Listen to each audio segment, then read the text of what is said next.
All right, and here we go, everybody. Welcome to episode number 61 of Sports Cards Live. All right, before we get to tonight, I want to thank my guests from last Saturday. We had Karn Rye and Corey Donovan, also known as Yamwax, join me for the Halloween Pokemon special. And I want to thank my guests from last Wednesday, Richard Pollock, professional NHL scout, formerly with the Florida Panthers, also my first cousin, and we had an awesome discussion. Tons of insight if you are a hockey fan or a hockey card collector. I recommend you check that out. It was truly just a great show. I had a great time doing it. All right, and coming up, actually, this coming Wednesday and next Saturday, no shows are booked. I will be likely taking the week off for the first time in about 6 or 7 months now. So looking forward to that. And I also want to mention, so just past the 1,400 subscriber mark here on the YouTube channel. So thanks everybody for subscribing.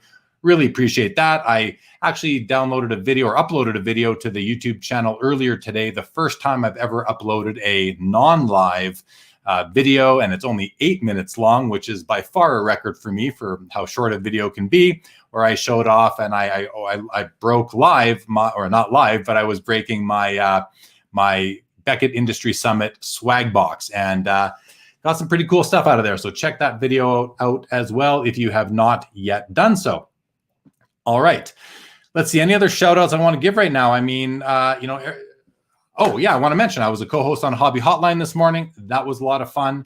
Tomorrow night, I'm guest appearing on Because I'm Carlos with, of course, Carlos of the popular YouTube show Because I'm Carlos. So I'm looking forward to that as well. I missed the crossover last night with tonight's guest and Josh Johnson because Carlos and Carvin went for 5.5 hours and I fell asleep with my earbuds in my ear last night, listening to them and watching on my phone. But anyway, let's get to tonight.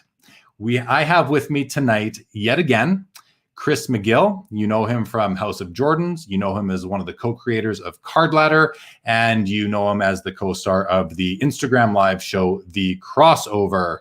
Let's bring him out. Chris McGill, how are you tonight, my friend? Oh, dude, I'm doing well. I'm cracking up from your intro. Carlos and Carvin went for 5.5 hours. I think that's a record. I think that is the record for the longest piece of content in hobby history. Might be mistaken about that, but also want to congratulate you. Approaching 1,500 subscribers is pretty amazing. You deserve a week off. Thank you, man. Off, bro. You have earned. I think you have definitely earned it. I think you built a catalog. You built the most impressive catalog when it comes to the diversity and the high-profile people you featured on this show in such a short period of time. I'll leave it at that for now, but we might come back to the theme of building a library of information later. And I just feel like one of the questions so many people ask me a lot, and I'm by no means an expert on this question, but people want to know, where do you get started in the hobby? If you're just new, what are resources available to you? How do you get started? And like the answer to me is immersion. It's the same as if you were learning a new language. The best way to learn it would be to immerse yourself in that language, in that culture. If you're trying to learn Spanish and you could go to Madrid, that's really the best way to do. You just force yourself to adapt. Same thing with the hobby, right? And like when you have a resource like Sports Cards Live, like Cardboard Chronicles, like the great hobby content that's out there, you can immerse yourself in a variety of different perspectives of collectors just by going through your library. And so when people ask me that, that's literally what I tell them is go check out these catalogs with interviews of collectors that you can find on YouTube. That's the best way, short of actually physically immersing yourself, digitally immersing yourself. I don't think it gets much better than that. Yeah, no, for sure. I'm with you. We are so fortunate right now at this point of the hobby, in the history of the hobby, to have so much content out there.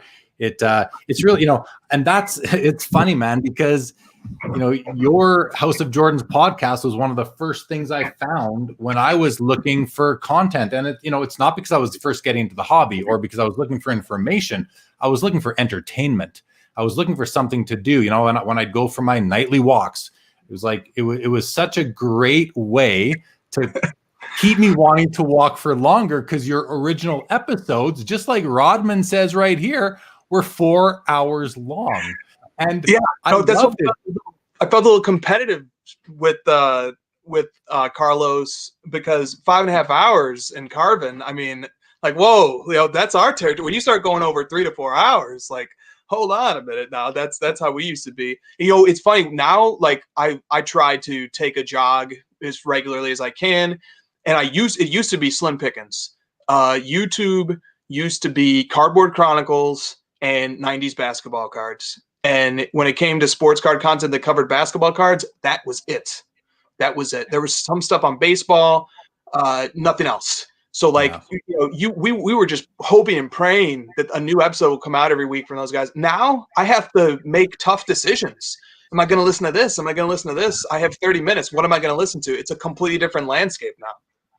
100%, man. I remember back when I was listening to House of Jordans. This is before, this is 2 years ago, basically. And I would savor the episode because I'd go for a 45-minute walk. So one episode would last me a week, basically, like 4 good nights of being out there and, huffing around the neighborhood. And if an episode didn't come out, I was getting mad at you and Brian and Christine. I was like, where are these guys? Let's get another episode. Speaking of your original episodes, there's a few cards back when you did your episodes, you guys would like get right into the nitty gritty details of one specific card per episode. And all Jordans, I remember you guys did an episode on the high risers. You did an episode on what's that card? It's like he's standing at the altar in Greece at the big competitive advantage.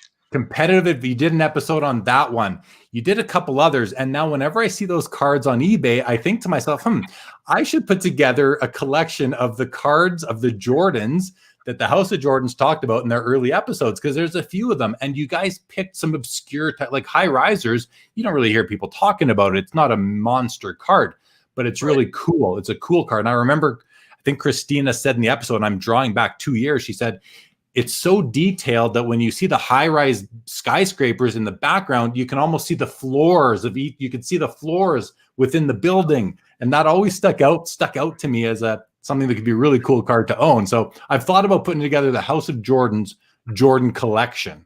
I need a full list of what's on that list, though. Well, that would be pretty awesome. I should have just done it and surprised you with it one day. And had somebody done that like contemporaneously, it would have been a lot cheaper to do. At that time a few years ago. I remember our very first episode, we were marveling at a sale of Jambalaya, and we were just wondering how it could have been that somebody spent $9,000 on a BGS 9, and we were skeptical that this was a sale really consummated or whatever. And, you just look back and you're like, oh my God, I would buy all the copies in the world at that price if I could go back in time right now. That'd be a bargain if you could get it for that today. That card has exploded. Yeah, no doubt. So we got some people in the audience tonight. Let's say hello to who we have. Hockey. Thanks to Chris for coming on short notice, allowing Jeremy to bring us another A-list card celebrity. Appreciate that, Hockey 99. Rondell, looking forward to another fast-paced, interesting, and informative show to the hobby's marathon man, hobbying from morning hobby hotline to evening. Yep, it's been a busy day for me. Thanks for joining, Rondell. Ziggy, welcome to the show. Good evening to you. Yes, that Bills patch. I'll show that Bills patch again later. I showed Chris before the show. It's quite spectacular.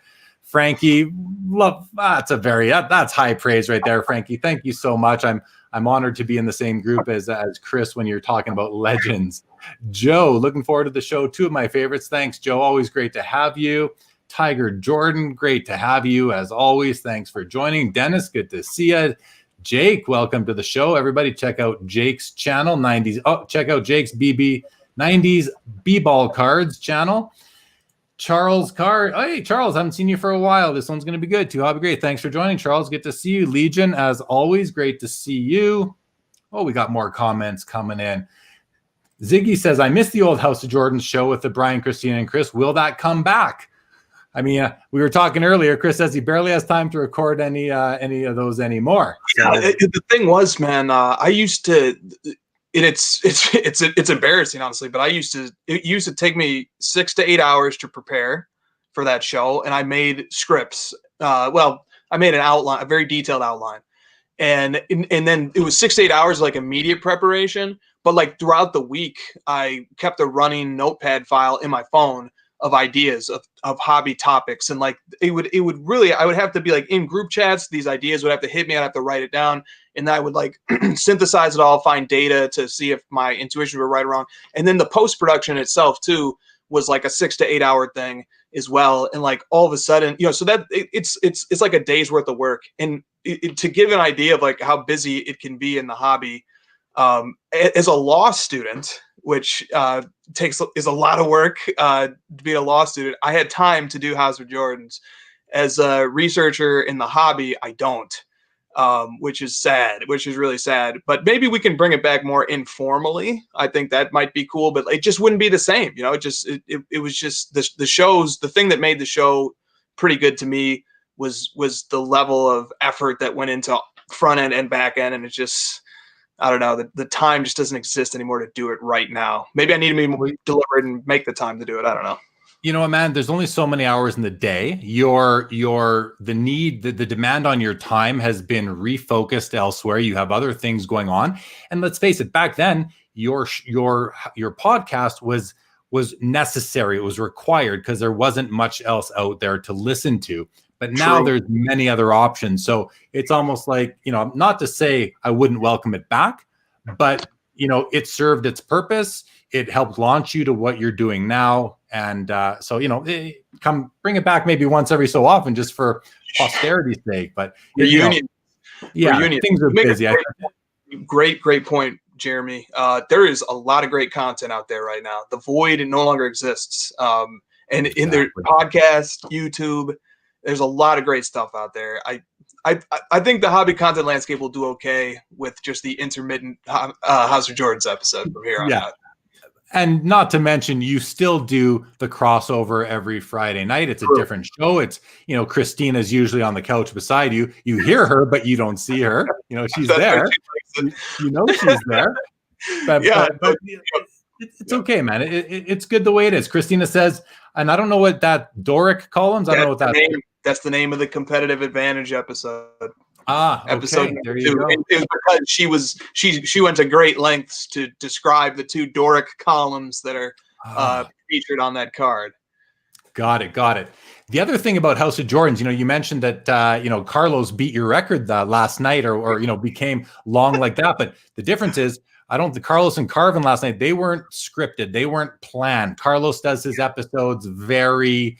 It's like he knows we're going to have content, but he doesn't necessarily plan it. I think he has a couple talking points and then he lets it go naturally where it's going to go. And who'd have thunk they could have squeezed out 5.5 hours last night, but they did. Speaking of hours, Joe says, let's go for 4 hours tonight. Unfortunately, Chris has work to do, so we won't get to 4 tonight, Joe, but we'll squeeze him for as long as we can. And I have no after hours episode planned right now, and I know that will come as a disappointment to Paul Cashman, for example, but so we'll see. We'll squeeze as much as we can out of Chris, and when we're done, if I still have gas in the tank, I'll either come back myself or I'll look for volunteers from the audience tonight. If anyone wants to join me, maybe we can do it that way as well. Want to welcome Michael Petkus to the show. Thank you for joining and saying hello. Jeremy Pringle, good to see you. Shareholder, welcome to Sports Cards Live. Good to see you. Lots of comments. Dave Jones, good evening to you. Rodman says, Chris, what happened to the goatee? Yeah, you had it last night, man. Look, when you're going on Sports Cards Live, the standard is slightly different, okay? And it was, it was a big decision. I said, I'm coming on Sports Cards Live. I'm cleaning up, going with the clean cut look. Jeremy's my twin, right? So I don't want to let that die either. So, I had to step it up for today. I'm glad we do look like brothers right now with the shaven heads. My buddy Matt Fox in the house. Great to see you, buddy. Great to see you. Thanks for joining. Canner Collects. Lady, where is it? There it is. Lady golfers today at my course in Northern Michigan. Not ready to tune in for a couple hours. Well, you might have more time on your hands. 80 golfers on my course in Northern Michigan. Ready to tune it. That's what I thought. Yamwax. Corey, great to see you, buddy. Great to see you. Corey was my guest. Follow Corey on Instagram at Yamwax if you do not yet. Rodman says we need HOG pod to come back. Yeah. So we are a few minutes behind in the comments here, Chris. Dunkachino, good evening to you. Is Chris still dropping his cards or no? What's the story there? Oh, so I was showing you this box before we came on air, right? I have 750 cards to grade, okay, and I've been sleeving them all. I take the microfiber and I make sure I get the dust off and the fingerprints off if possible, and then they all get put into this box. And sometimes I like to relax and prepare my cards in different settings. And so in the ultimate act of laziness, I tried to just take a whole pile of cards like this, and I dropped a stack. And when I dropped them, they were in penny sleeves and not in top loaders. And so I damaged probably the corner of 10 to 15 Trae Young Prism cards. Most of them were Luck of the Lottery base Prism cards, which as PSA 10s, command maybe around $100, I think, maybe more. So it was a bitter pill to swallow, but at least I was able to get a little bit of value out of them by having a ridiculous story to tell on the crossover about how I just, the combination of laziness, lack of care, and perhaps greed, all culminated in me just absolutely ruining the chances of grading about 15 valuable cards. Hey man, it sounds like it could have been worse. If I know there's could be some cards of higher value than that, so could have been worse. But never a happy day. This is what I get for missing the crossover last night, because I was again engrossed in Carlos and Carvin last night, which again 5.5 hours, and I did fall asleep mid show. All right, let's keep on going through here. Mark says, Chris, one of the nicest guys in the hobby. Can't disagree with that. Adams, crossover makes up for it. Yes, it does make up for no more House of Jordan. Adam says, as a 2020 law grad myself, I don't know how you did it, Chris, but I'm glad you did. I'm glad he did too, because as I've told Chris, and I've probably mentioned on this show back when I started it in April, May, House of Jordans, Cardboard Chronicle, even a couple of the big channels like PSA Collector, Sports Card Investor, those are the ones that I saw first, and they were inspiring to me to start this channel. So, I spread that around because it's true. And I'm thankful for that, because I enjoyed House of Jordans, man. And as you know, Chris, I got into Jordan cards, and I think that's why I sought it out. I sought it out in the first place. I wanted to fill my time, but I was into Jordan cards, and you helped me out along the way. So I still thank you for that. Christina, I'm working at my desk beside him. Yes, when I get it. Tom Newman, welcome to the show. Big pimps, right? Oh, not now during crossovers. Got it. Thank you. Yam says, Chris, I'm putting a 2008 Topps Joe Biden rookie card request to Card Ladder now. Probably, it might be too late to invest in that one, but I will. I'm making a note now to do it. Yeah, and I think it's probably a card that needs to be in there at this point. Right. Paul says, my favorite part last night was Carlos trying to wind down at the 3 hour mark, right? Carlos trying to wind down. There's at least an hour more to go when he tries to wind down. Alex Fonville, welcome to the show. Finally caught one live. That's awesome. Great to have you with us tonight, Alex. Yamwax, the goatee was a look, though. Yeah, I think, Chris, clean cut it. You look good, too.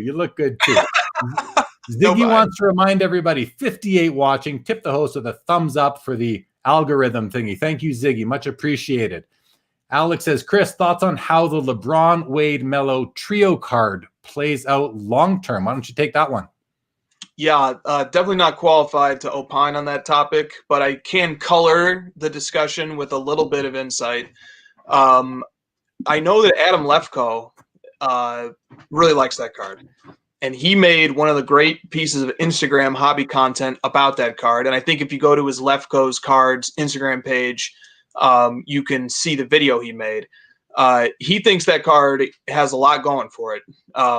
The pictures are like, when you actually look at the pictures of the three superstars depicted on that card, they're classic, and the tidbits that the backside gives you are great. It's pretty tough to grade, and it captures one of the most important draft classes ever. And there's three very different stories that happened over the last 17 years when you look at the players on that card. So I think that there's a lot of intrigue to that card. But in terms of like the forecasting the market for it, I don't know. I don't know about that one. But I do think it's a cool card, and Adam Lefkoe got me pretty pumped on the card. So if you haven't seen that, check that out. Fill me in. Which card are we talking about? So it's a 2003. I see the players. Yep, and it's a triplicate, right? So you have three. You got LeBron, you got Melo, and you got D Wade all on the same card. Autos, logo man autos. What is it? It's just a base card, just base RC, but they command a premium, especially in a high grade. I'm pretty sure it goes for a couple grand when you start getting into the gem mint category. So really cool card, but who knows? It's not one that I collect, but I could see why people do collect it. Okay, good stuff. Good stuff. So a couple more comments here before we move into another topic. Jason Prinkle says it makes me cry when I drop a card, as it should. I mean, we love our cards. You drop your kid, you cry. You drop your card, you cry. It makes sense to me. Don't go dropping your kids. Don't be doing that. Hockey 99 says, Chris to create a new law niche, sports card law. That's pretty, Paul Lesko, who's kind of the legal commentary in the hobby, could partner up with you on that, Chris. He was a guest on this show several months ago now. Interesting stuff. He was a great guest. He preceded me on my my cherished first appearance on this show. Paul has more than filled in the sports card law niche. You should follow him on Twitter if you don't. The guy is hilarious. He's a Project 2020 collector too, which is really funny to hear his takes on it. Definitely, Paul has that covered. Yeah, check out if you don't follow him, or I'd have to check what episode he was on with me, but it was in the late teens, early 20s, I believe. And it was an awesome episode because we covered all the different legal, well, at the time, the legal cases that were going on. And he knows his stuff and he keeps on top of it. It's very cool. Great to have a guy like that in the hobby that is willing to share the knowledge. I like this. Yamwak says, Christina, I enjoy your peanut gallery comments on the crossover. A welcome addition to the show. Yeah, I'm with you. It adds a little color, Mr. LAGN, Chris, have you seen or purchased merchandise from Luca's official website? Good. I have seen it secondhand on social media posts. And if I'm not mistaken, it was either his official website or a website that he was officially associated with that was selling autographed pictures. But that's the extent of my familiarity with that topic. I wonder why. That's a curious question. Why do you want to know? Feel free to post it up there. Let's add some context to that. Feel free. Yamwak says that draft class should get its own Last Dance style documentary someday. That would make a lot of sense to me, actually. And I like this from Paul.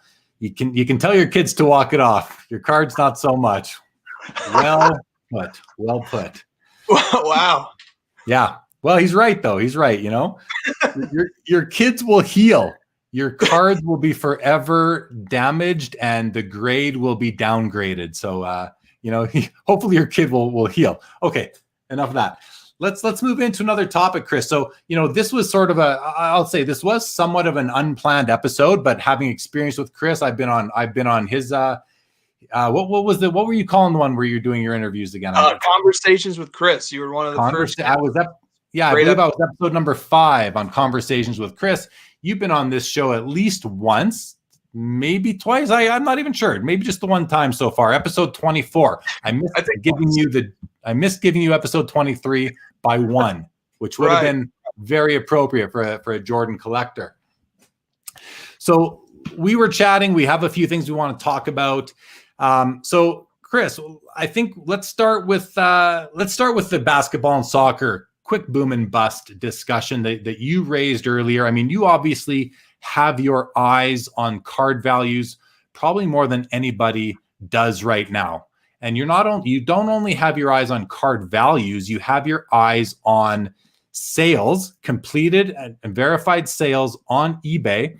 And for the Card Ladder database, you guys go as far as screening out sales that you feel, based on your experience, are not appropriate or may not get paid for, or maybe people trying to play games with data, because and in my opinion, I think that adds value to the data set that you're building, because you guys are scrutinizing it, which is I believe data should be scrutinized. but that's not what we're really going to get into. I just wanted to, you are looking at this stuff all the time. So you had the comment to me earlier today, that basketball and soccer, we've seen this a quick rise in modern basketball, and then the season ended, the championship was awarded, and we've seen the cards kind of come back down to earth somewhat. Some cards, not all. And then you mentioned we've seen it with vintage basketball as well.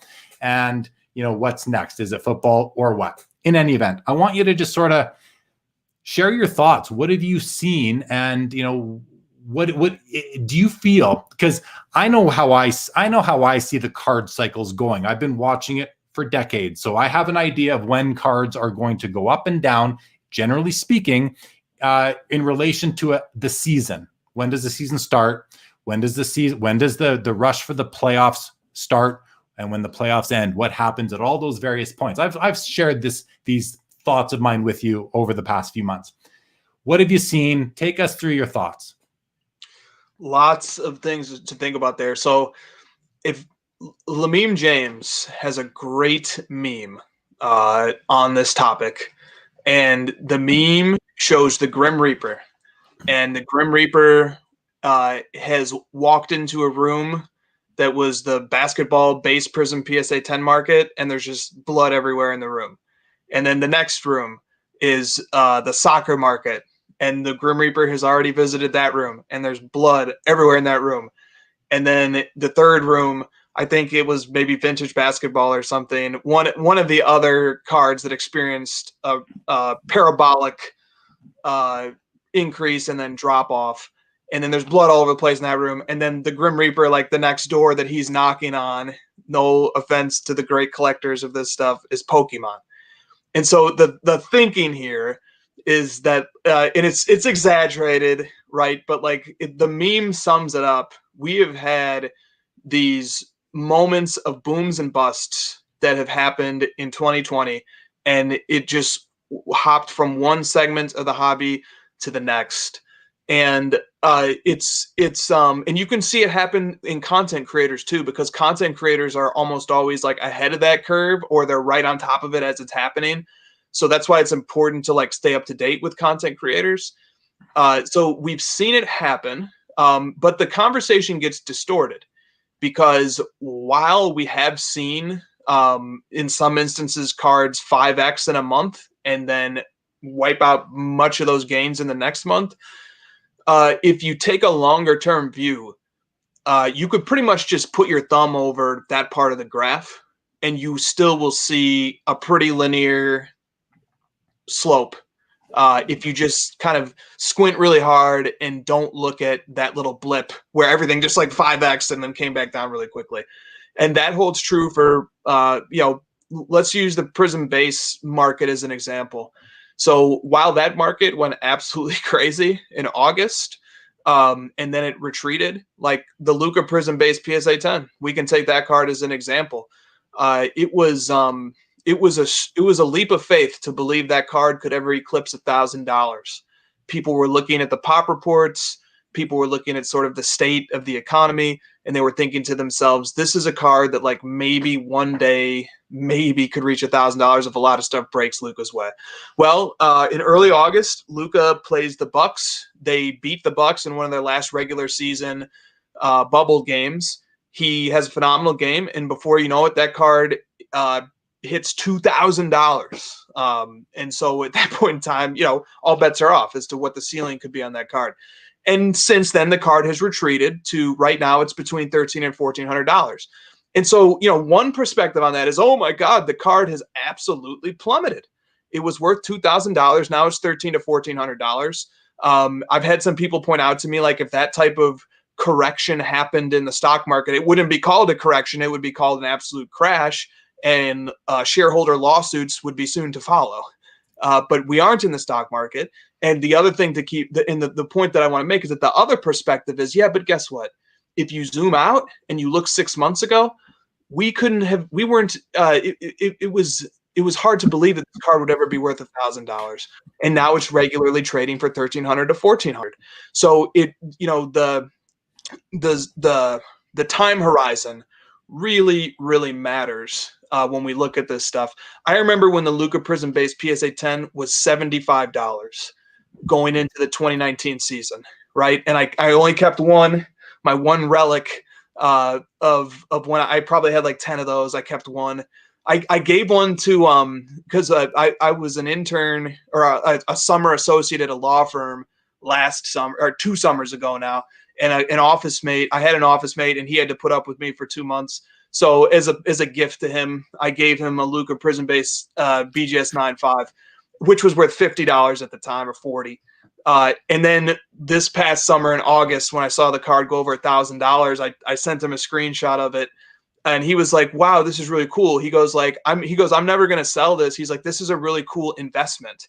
He said that, right? Like, he's not a collector, but his immediate thought was like, this is a really interesting change of events here. And and I was like, dude, if you want to sell that card, it would make me more than happy to see you sell it and like buy a surfboard, because he likes to surf, like, and do something that you would love to do with it. He's like, no, he's like, I see this as like a cool investment now, and I'm going to keep this card. I was like, okay, cool. So, all right. So that's a piece of commentary from me, is that, like, let's remember the time horizon. What are we looking at? Just looking at the peak, or what? Let me just jump in with a comment there, because I know you have so much information up there. You got a lot to say. So I'm gonna jump in. I'm just gonna have to jump in when I have something to add. But I just want to say, I bought my Luka Prism Base at the National in 2019 for $40. When it was at 600, I was ecstatic. I'm thinking, wow, I'm a genius. 15x, that's great. Whoa, look at me, mom, right? And then it went up again, 1,200, 14, 16, 18, $2,000. I'm like, whoa. And then you're like, okay, this is too crazy, but I'm happy to be riding the wave. Now it's down to that $1,200 level. I still feel like a champion when it comes to that card, because I got it for $40. It's now still worth $1,200. So when you talked about, if you put your thumb over that part of the graph, you're still going to see the trend line going up. And I think we're still going to see it for a lot of cards. Even, you mentioned to me earlier, vintage basketball, the vintage stuff. And I watch it. I have some of it. So I've seen these cards go from, say, 2,000 to 15,000 down to 9,000. But 2 to 9 is still a big gain. And I've been saying this all along on this show, right through the summer, that I believe the market, the hobby, is stronger than it's ever been. The foundation has been raised higher. So that's why we're seeing, and I see people using graphs all the time, and they're card ladder graphs often, and they're putting a little floor where they're saying, like, this is kind of the new floor. And that makes a lot of sense to me. Although, we never know for sure, but based on where we are today, makes a lot of sense. So while we are seeing the quick boom, I wouldn't necessarily call it a bust. I'd call it a retraction back down a certain amount of points, but not back down to where it was before. Cards are still way more valuable than they were in March of 2020. That was my jump in. While I'm going, let's just get through a couple comments here, Chris. I'll try not to get us off on a different topic yet, but we'll just a couple other things. My buddy Jay-Z, welcome to the show, Jay-Z. Great to see you as always, brother. The card collector, good to see you, man. Good to see you. Here we go. There's the answer. He was just wondering, since you collect Luka, so fair question. There's an in the studio here, the setup here. We got that from American Airlines Center when we were there in January. So there is that. We do have at least one piece of Luka memorabilia. Yes. Here's a question from Ziggy. Fair question. He wants to know, do you guys include golden auction sales data in your data set? We do. And Golden has a very outsized role as a leading auction house in the hobby. And they, whether it's Ken appearing on Fox Business Network to talk about the hobby, whether it's ESPN headlines that have highlighted some of the historic auctions that he's done, he is a guy who puts a huge spotlight on the hobby through his auctions and through his auction house. And therefore, it's a very important auction house. And some very important sales happen through him. And it's important to us. We like to have those really fun cards in the database. the Mike Trout Superfractor, LeBron exquisite RPAs, stuff like that. We love we want to have those cards. The Mickey Mantle, 52 Mantle, like we have it in all grades. And we're able to like come up with a projected value for the grades that don't sell that much. So we have to use Golden's data set quite a bit. And it's difficult to use because he doesn't publish the date when an item sells. So as you go back through his database, you have to hope and pray that the name of the auction itself contains, because that's how he categorizes them, as like the Great October Auction and things like that. And then like sometimes the date will be featured, and if it is, then we can use it. And so recently he brokered what I believe, to my knowledge, is the highest sale ever of a 1986 Fleer wax box. And that was in his most recent auction. And so we included that data point because that's one of the boxes we track. That's one of those like really high profile items. And that box is currently number one on the ladder right now because the sale that he brokered was such a staggering increase from the previous sale. But it's tough with those boxes because those boxes are not all even. They're not all equal. So they were never factory sealed. So it's possible that the packs have been tampered or removed. So when BBCE authenticates them, they will go through and they'll say, look, one pack in this box has the Michael Jordan rookie showing on the top. They'll look at like the sticker, if you can see the sticker on the back, and they can predict the collation with some level of certainty just by looking at the cards that are showing through the wrapper. But like that's a great example of a card from Golden. I actually just the other day I went through about 60 cards from the most recent Golden auction and imported them into our database. So like we have a good percentage of the cards that sell on Golden are the type of card, are one of the classes of cards that we do track for sure. All right, good. So yes. The answer is yes.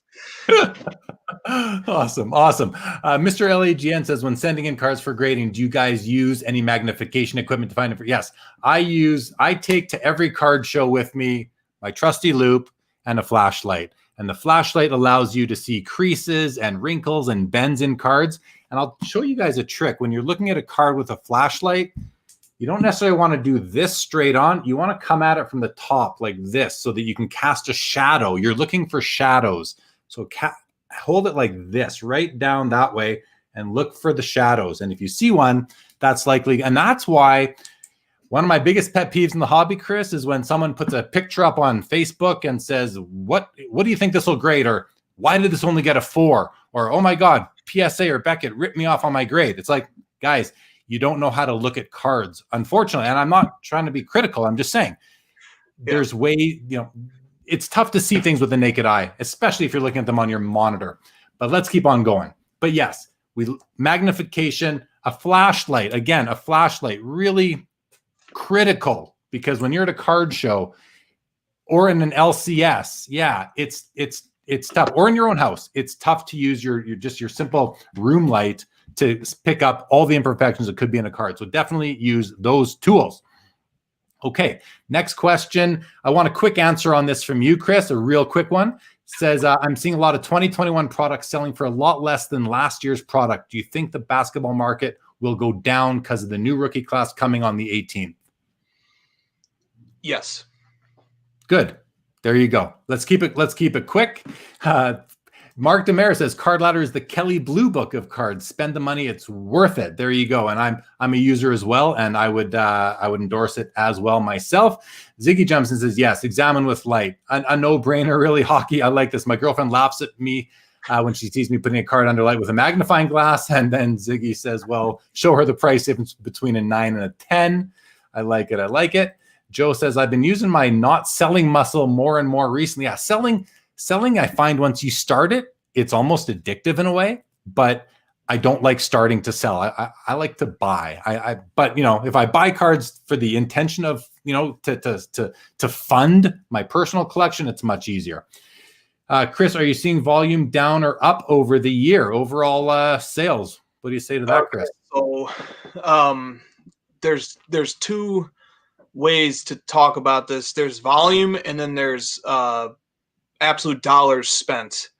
And when you go to the card ladder dashboard, one of the things you have is we display a graph that shows how much absolute dollars were spent on all the cards in our system, which is approaching 5,000 now. It was 500 when I first came on the show. Now it's approaching 5,000, and so we track how much absolute dollars were spent on cards the previous day. Yesterday was the lowest day in the ladder's history, and that is especially interesting because we have more cards now than we did. We add 30 to 50 a day, so it was about $244,000 worth of cards across all almost 5,000 sold yesterday. That's the lowest day we've ever had.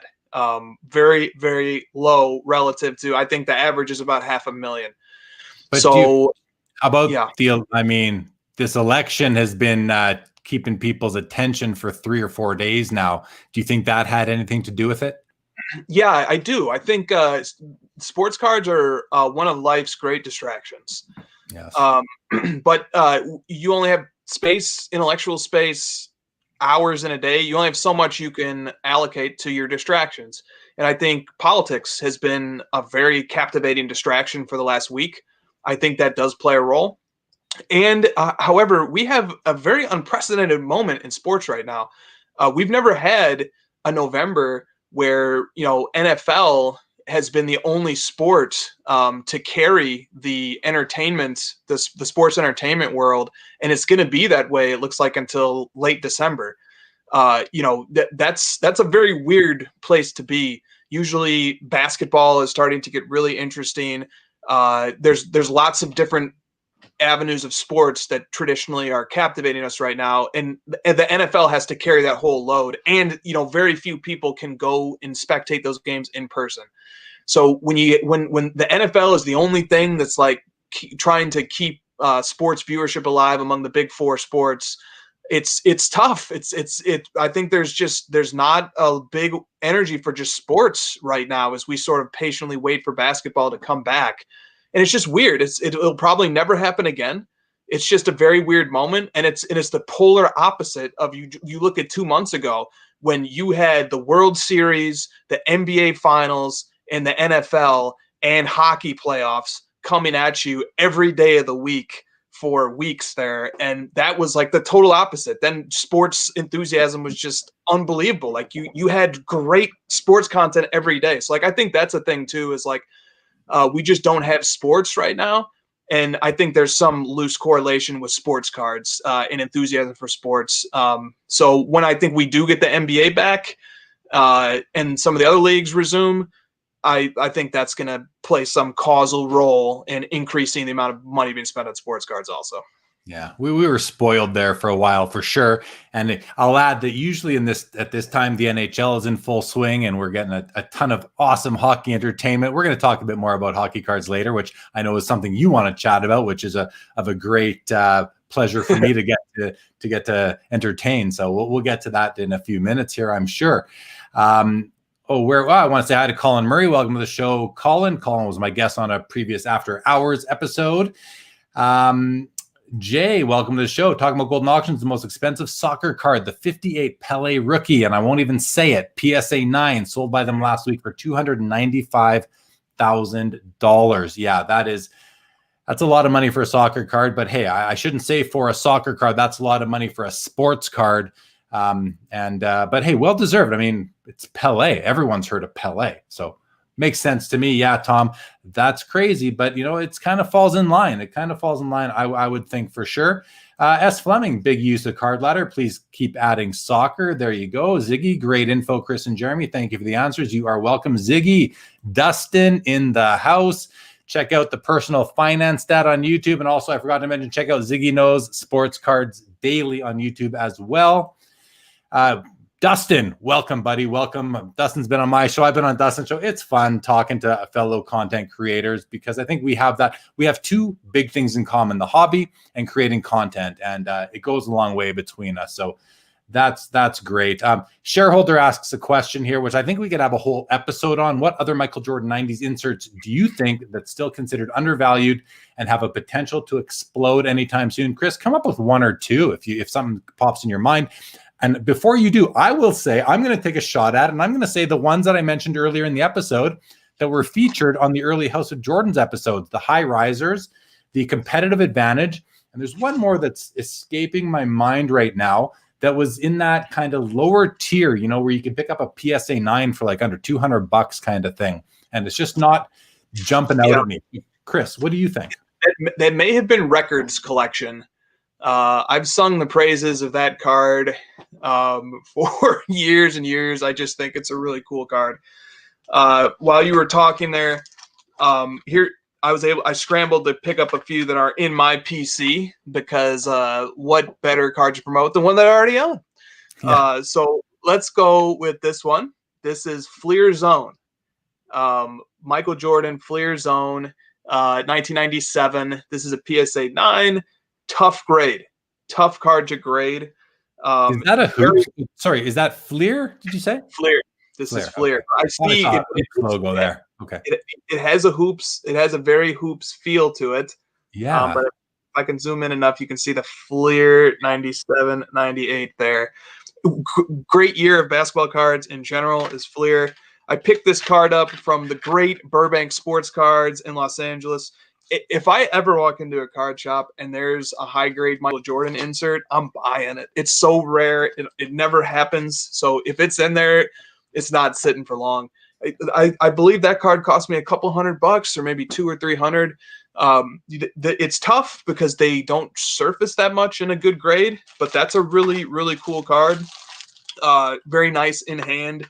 And then same thing for this guy. This is Scoring Kings, but it's 95, 96 Scoring Kings. This card can still be had for a few $100. It was never super popular. Same thing with Fleer Zone. That card was never super popular either. But when you ask the question, the way I interpreted the question was kind of like, what's some affordable stuff that are Jordan inserts, basically? Like, there's two of them. But, like, this is the one that you just really can never go wrong with. In my opinion, it's the Scoring Kings, Michael Jordan, 1993, the original Scoring Kings. It's the closest. That card has shot up in value along with many, but it's no longer a lower tier card. It's become a big card. Yeah, it has. So like PSA 10s are going to be in the $8,000 to $10,000 range, which is crazy to think about. And a PSA 9 is going to be around $1,200 to $1,500. And one might wonder, wow, that's a big gap. But it's because those cards, like many 90s cards, are very, very difficult to grade. Yeah. I'm going to give you a take. Sorry, I'm going to share a take on that card, Chris. When I first got into Jordan cards, which was about 2 years ago, aside from owning his rookie, which I've had for many years, so 90s Jordans, I was told probably by you that Scoring Kings is the kind of the card that I probably heard on your podcast. If you're coming in, it's the card everybody starts with. I wasn't familiar with it. I didn't remember it, and I saw it, and I was underimpressed with it. I wasn't. It's not. So I don't have it. I of course wish I got one 2 years ago because I'd be well ahead on it right now. But at the same time, it's not a card I love the looks of, so I'm okay not owning it. Collect what you like, and as we like to say. But okay, let's go through a few more comments here. Hockey 99 says, Chris talking hockey cards. I don't even know how to react. Yes, we're going to get there. We are going to get there. And he wants to do it too, which I love. I do. I want to say hi to my very good friend in the hobby, Darcy Ravlick. Darcy, welcome to the show. Great to have you. Actually, I'll mention quickly. So Darcy, I just brokered a deal between Darcy and the great MK Sports Cards on Instagram.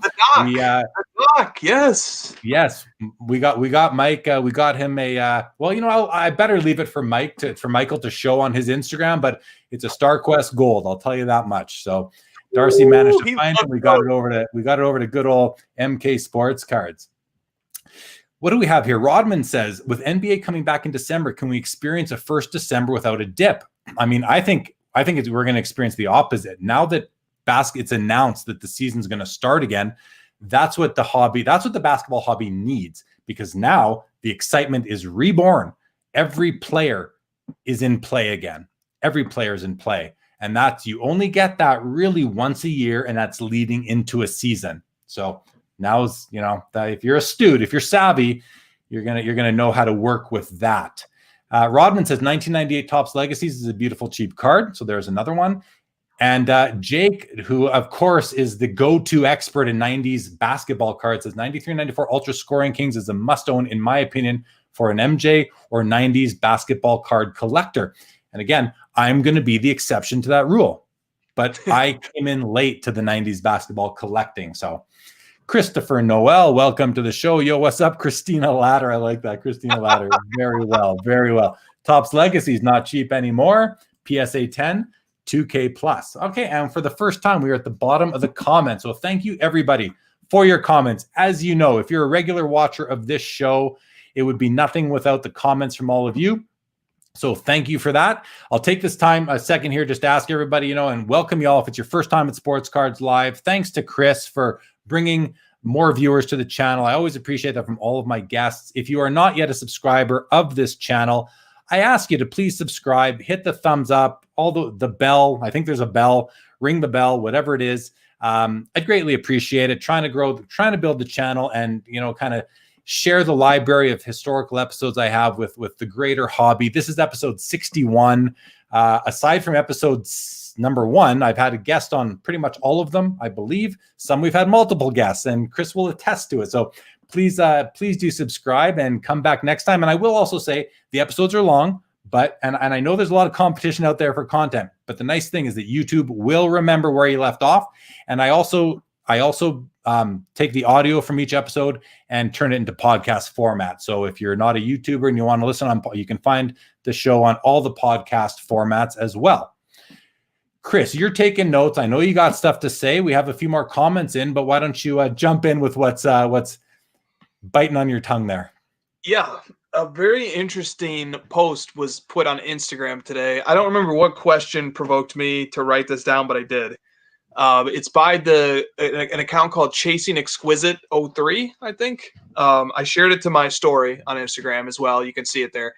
It's a Google Trends analysis of how frequently the term basketball cards was searched, that specific phrase, basketball cards, how frequently it was searched on Google. And there were some unsurprising parts. It was being searched less. This graph reveals, like, during 2006 through 2015 than it was in 2016 and then 2017 and 2018. It keeps going up and up. But the interesting thing was that we have not, according to this graph, we are not searching the phrase basketball cards as much right now, even, as it was being searched in the year 2004. And we think about the growth of the hobby and stuff like that, and like how popular are cards. And I think there's probably way more people using Google now than were using Google in 2004. So that's gonna make the amount of searches in 2004 really even more dramatic, like relative to today. And also, when so like on Card Ladder, one of the things we do is we construct all-time sales histories. And on a number of cards that have sales histories that go back to 2004, there was like a boom in 2004 that on eBay.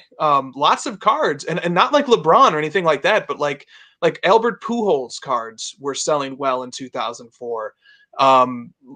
Tiger Woods, but that's different. Why his cards crashed a little bit. Lots of different cards as I build these sales histories, and I look and like 2004, something happened in 2004. And in fact, with the exception of 2008, which was like a weird period because of the financial crisis, but every 4 years, 2004, skip 2008, 2012, 2016, and now 2020, there have been historic booms. 2016 saw Michael Jordan 1986 Fleer. There was this big like 80s and 70s vintage boom, like Roberto Clemente, like lots of cards. Some cards have still not matched the all-time high that they set in 2016. the Jordan Fleer eclipsed it, but like it took a long time. There have been, and then there was like boom. There's a boom in 2012. Like there have been these booms that happen every 4 years, with the exception of 2008. Fascinating stuff. And I just think, people always are wanting to know, what inning are we in the hobby? I don't think of it as an inning. I think of it, because an inning implies that there is a termination point in the game, and there definitely isn't for me. But if there's a piece of data that speaks to that topic, is that people still are not searching the phrase basketball cards in Google. They still are not searching it as much as they were 16 years ago. So how about that? Yeah. So a couple of things come to mind from that wonderful diatribe. First one is, your involvement in Card Ladder provides you with a visual or into this data. And the fact that you are so accessible and you're putting yourself out there, you do your crossover with Josh on Friday nights, you're doing my show right now, you're out there talking to the hobby. And it's because you're a hobbyist, really. You're one of us. It's an amazing access to information that we all have, that you just shared that with us. So now if you're listening, you're marking 2024 on your calendar, and you're going to be preparing for that in 2022 and 2023, maybe even right now. That's the first thing. The second thing, 2004, LeBron James had a year in the league. Maybe that spark. Now we have the next guy since Michael Jordan to be of that caliber. Maybe that was a bit of a spark in 2004 that helped with it. The third thing, you mentioned this inning talk, and Ken Golden kind of coined it originally, I believe, not on my show, but he did mention it when he was my guest back in August. And when you said, an inning does imply a termination point, it does, but it also doesn't. Especially in baseball, they play 162 games in a row, back to back, day to day. So you could have inning 1 to 9, and then you could just kind of reset and start over again. I'll just think about that a little bit, because that can maybe add that to your thought process, because I can see it that way. I think we can look at it that way as well. Couple of comments here.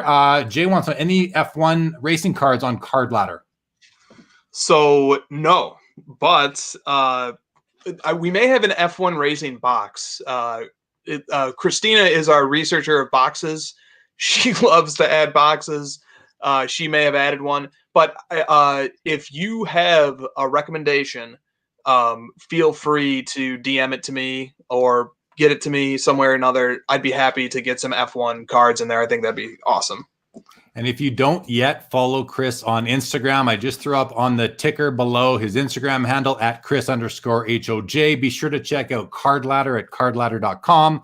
And even though he doesn't post to it as much as he used to, his YouTube channel with the House of Jordans team is, as it says right there, House of Jordans. So check all those out. Shareholder throws out a couple other nice 90s Jordan cards: Hooper Stars, Steel Slammin', Scoring Magnet, Holographics, beautiful 6 cards, which I'd say still undervalued. So some good advice there. I think I'm not really familiar. I'm familiar with some of them, Hooper Stars and Holographics, but in any event, thank you for throwing those out there, shareholder. Jake says Sports Cards Live. Oh, is the Joe Rogan podcast of the sports cards hobby. Second to none. Thanks, Jake, man. That's so high praise, buddy. High praise. I really appreciate it. Thank you so much. Eric Stefano, great, good stuff, guys. Thank you, Eric.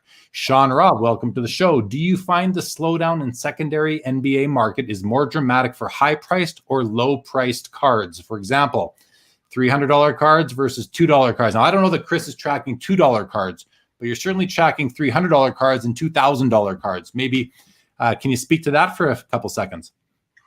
Yeah, very interesting question, because the data can be interpreted in a number of different ways. So how about this? Yesterday, Trae Young, Prism Purple Wave PSA 9 set a new all-time high. And we did a ladder headline about it, and we made a social media post about it. And the all-time high was like just north of $400. So here's a card of Trae Young. The guy hasn't played in however many months. All-time high. Okay, like, wow. Compare that to his Prism-based PSA 10, which is a slightly more valuable card. It would have set its all-time high sometime in late August, I believe. And now it's down maybe 20%. That's just a guess, but I just kind of like off the top of my head, I bet that's ballpark where it is. So why am I making this comparison? So you had a more rare card, which is the Purple Wave, set an all-time high, whereas the card that's more frequently transacted is not setting all-time highs. And so some people will look at that data set and they will think rare cards are still going up, more heavily transacted cards are not. And there is a grain of truth to that. But the other side of that coin is that heavily transacted cards, whether it's $2 or whatever, those are like a roller coaster ride, and you're going to feel every bump along the way because they just sell so frequently. They react, and people react to them instantly. Whereas more rare cards, they might not sell once during a downturn in the market. And they might not have sold during a peak in the market either. So you just have like this blank space where they didn't sell. And so instead, that's why we put predicted values on more rare cards and we tie the prediction. We're not coming up with a prediction. Like subjectively, the prediction is based on historically correlated multipliers. So like you would look but you would probably say, even though that Purple Wave PSA 9 just set a record high, it probably was worth more when the card that sells every day was selling more. So like that's a very long-winded way of me saying that I think a player's market is pretty strongly correlated across the board. If it's graded and in a known condition, then I think they all tend to move pretty much consistently. And that assumption is a big part of what enables predicted value to work. Now, with that said, we have seen a deviation from that trend, which makes me worry about how useful predictive value will be over the next few months. But we talked about Golden. So Golden just sold a BGS 9.5 LeBron James gold, Topps Chrome gold refractor. And it sold for the amount that it sold for it overshot its prediction by like $100,000. So in other words, we under predicted it. Why did that happen? That happened because the card that was used to predict it, which it was the Topps Chrome refractor, which is a high-end card by itself. It's like a 50 grand card. That card has come down recently. The Topps Chrome base LeBron has also come down. Those two cards moved together. But the super high-end, the gold Chrome refractor LeBron BGS 9.5 did not come down. It didn't. It actually like slightly outsold the previous auction from 2 months ago. So there is this one class of cards that right now seems to be outpacing everything else, and it's the super duper high end. It just seems to be moving at its own speed right now. And I think if the next question might be why, and I think part of the reason why is because there's funds that are trying to acquire these cards to then sell shares. I think those are bidding up these cards. It's just like you just dropped like sharks into you just dropped several sharks into the bidder pool for some of these cards. And so their market is just on a different trajectory right now. I don't think it will always be that way. I think they will return. I think you will eventually see everything come back to moving in harmony. But right now, the super duper high end is just moving in a different direction than everything else. And the super duper high end is often the rare. It's often the rarest of the rare, right? And, it's like we saw the commodity cards, like the base prisms, even the base prism silvers. They're somewhat a commodity card. We saw them spike huge, and now they've come back a little bit, or in some cases a lot. And it's simply because they're not rare, or they're not rare, but they're out. There's plenty of them out there, I should say. There's more than enough to satisfy the demand, especially when you see people literally with stacks of them, with a stack of Luka base prism PSA 10s or a stack of Zions. There's people that have 30, 40, 50 of these things. So they're not rare, and the rare will always win out. That's just the rule. That's a rule that I don't think will ever be accepted in the hobby. Jake makes an observation every 4 years, every election year. I wonder if there is some sort of correlation leading up to elections. Very interesting. And I wonder that too, if the political climate has a stake in it there. Let's see what else we have here. I want to get through some comments and we're going to move on to another topic.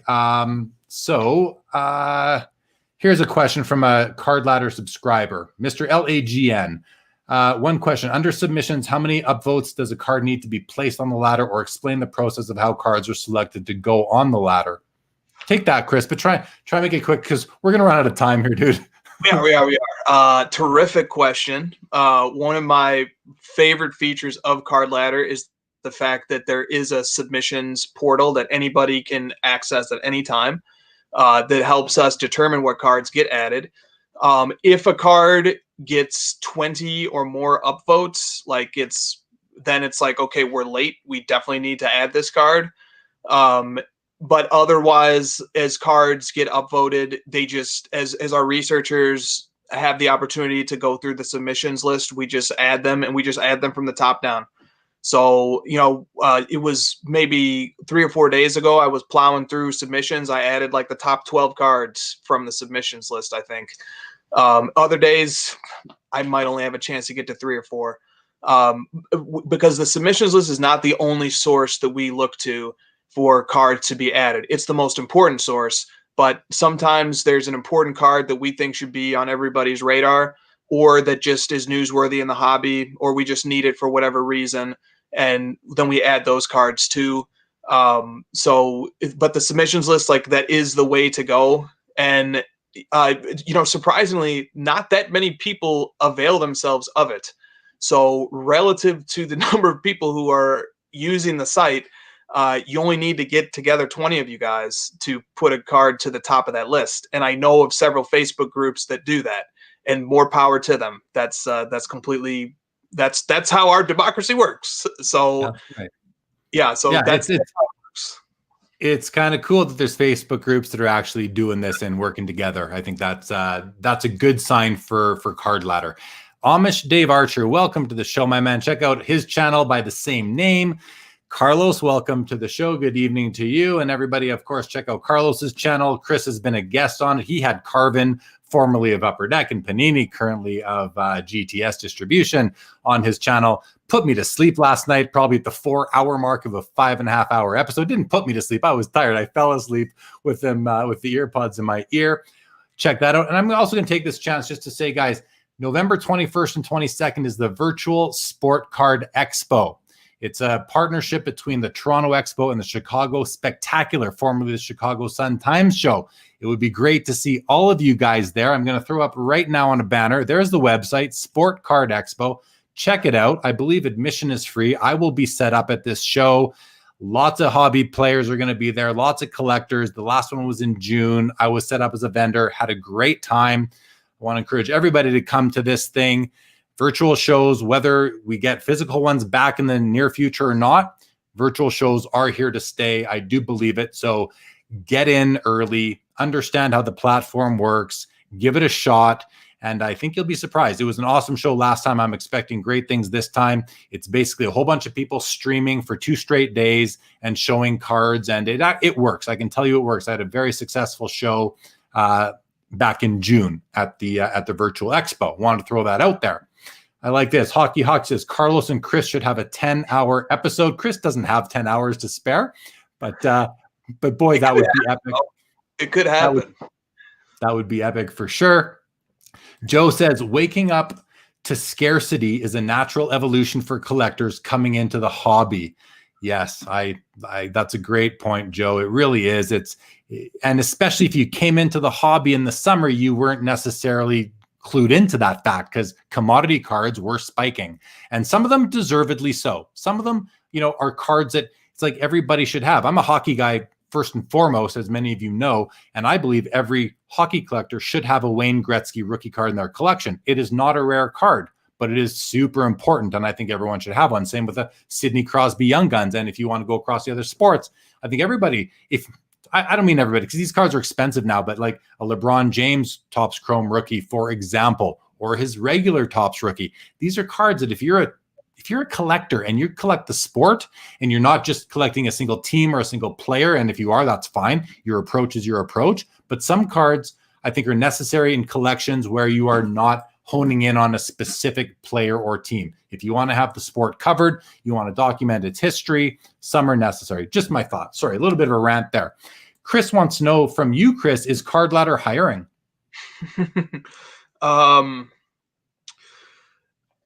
No, but stay in touch. There you go. Growing and growing at a steady pace, I see. Controlled growth is very good growth, I would have to say. Another question is Card Ladder, or will Card Ladder be at the Sport Card Expo? Which, Oh I don't man, we know. should Brought be. it up. We should be. We don't have plans to be, but I wrote down sportscardexpo.com. I wrote down November 21st. I'm gonna look into it.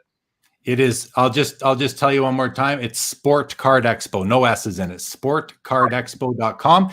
And Chris, if you're interested, I can easily put you in touch with Steve Menzie, who is running the show, and he could be watching right now. For all I know, he's a viewer of the show.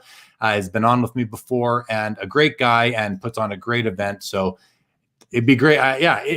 There were I think over 5,000 registrants for the June version, and I think of those registrants, like 4,600 showed up, and so that's a big audience. It's a big audience, so might be worthwhile. Trevor LeConte, welcome to the show, Mr. Davey. How are you doing, my friend? Good to see you. Thanks for joining.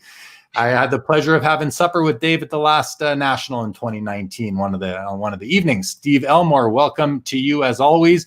And Carlos pipes in and says 10 hours would be a challenge. Come on, Carlos, not for you. The Carvin episode made me realize I need an intermission, background, and process. Yes, you probably do. I don't know how you did that, man. But hey, when you have good conversation, why stop? Why stop? Chris, you've been taking some notes. You got some stuff to say. Let's hear it. I do, man.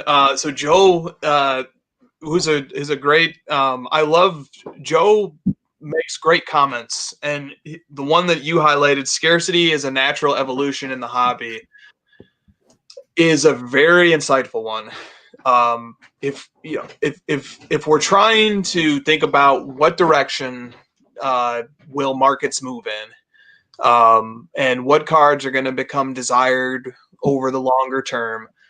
And we want to, we know as hobbyists that just certain cards have certain appeal. They're just intrinsically appealing. Like when you, Jeremy, went and got Platinum Portraits by the Michael Jordan card, like that, I don't think there was a science to it. I think not to, put words into your mouth and correct me if I'm wrong, but I think I've seen I've seen you show off the card on Instagram and stuff, and I think there was just like you saw something special in that card.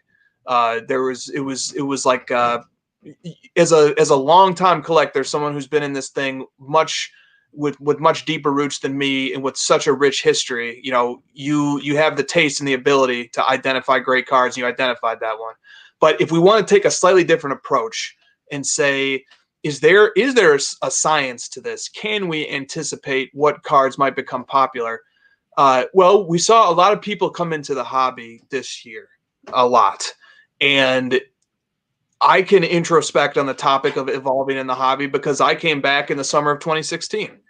And I know how my evolution process worked, and how I sort of graduated along the way to wanting the more rare and the more iconic and the more highly desired cards.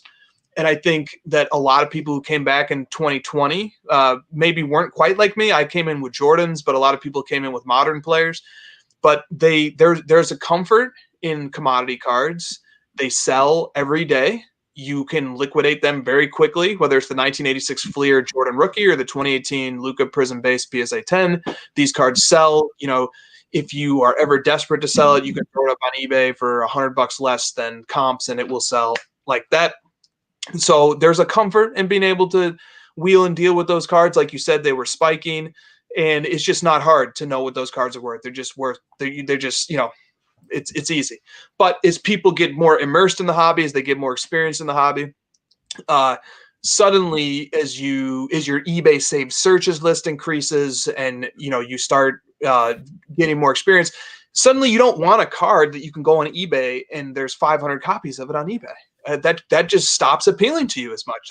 There is something, the word Joe used was natural. There is something natural about getting to a point where I want a card that my buddy who just got into the hobby cannot go on eBay and buy it whenever he wants to buy it. I want a card that is tough to get and that is cool and that I can show off, and that, hey, guess what? Nobody else has this card, or very few other people have this card, or the collectors that I look up to are the only other people who have this card. So you see like that, and that evolution taking place, and it speaks to an earlier question that we talked about, which is like, are $2 cards or are $300 cards moving more, and in which direction? But what you are seeing is you're seeing more rare parallels, especially in the super duper high end. But you're seeing more rare parallels pick up steam and do quite well. And as a general observation, I think it's because a lot of the new people who came into the hobby are now going through the same evolution that many of us have gone through, which was getting more and more interested in the more rare cards.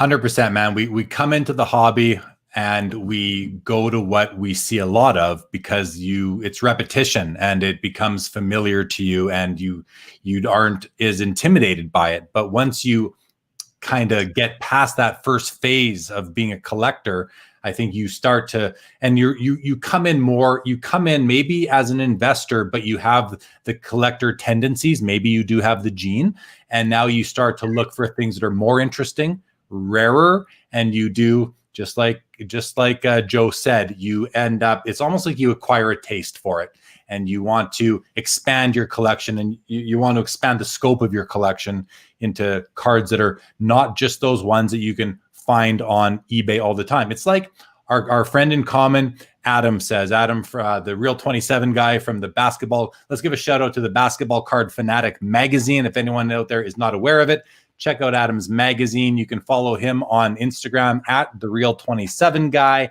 And I have it printed off, but I have it up in my room, so I don't have it down here to show you guys. I've shown it before, but anyway, quick shout out for Adam and that. And Adam, he is a guy who wants cards that are not common. He has no interest in the commodity cards, no interest in the Michael Jordan. I won't say no interest, but he has more interest in a really rare card that you might only see on eBay 2 or 3 times a year versus, for example, the Jordan 86 Fleer rookie that you're going to see on eBay 150 times a day. So, but this, you evolve to that after being in the hobby for a little while. I believe you do. I mean, it's general to say everybody does, but I believe that that's what I've seen how I've seen them evolve in terms of their approach into the hobby. For people who've come in recently, that is for sure too, because we've seen so many new people this year, as you just said. Okay, I see. It's funny, Chris. You're such a good articulator, and I'm not sure if you're about to talk, so I'm kind of slowing down, giving you room, but you're not jumping in, which is very rare that you're not jumping in. So no, that's cool. I completely agree with what you said. It's right on.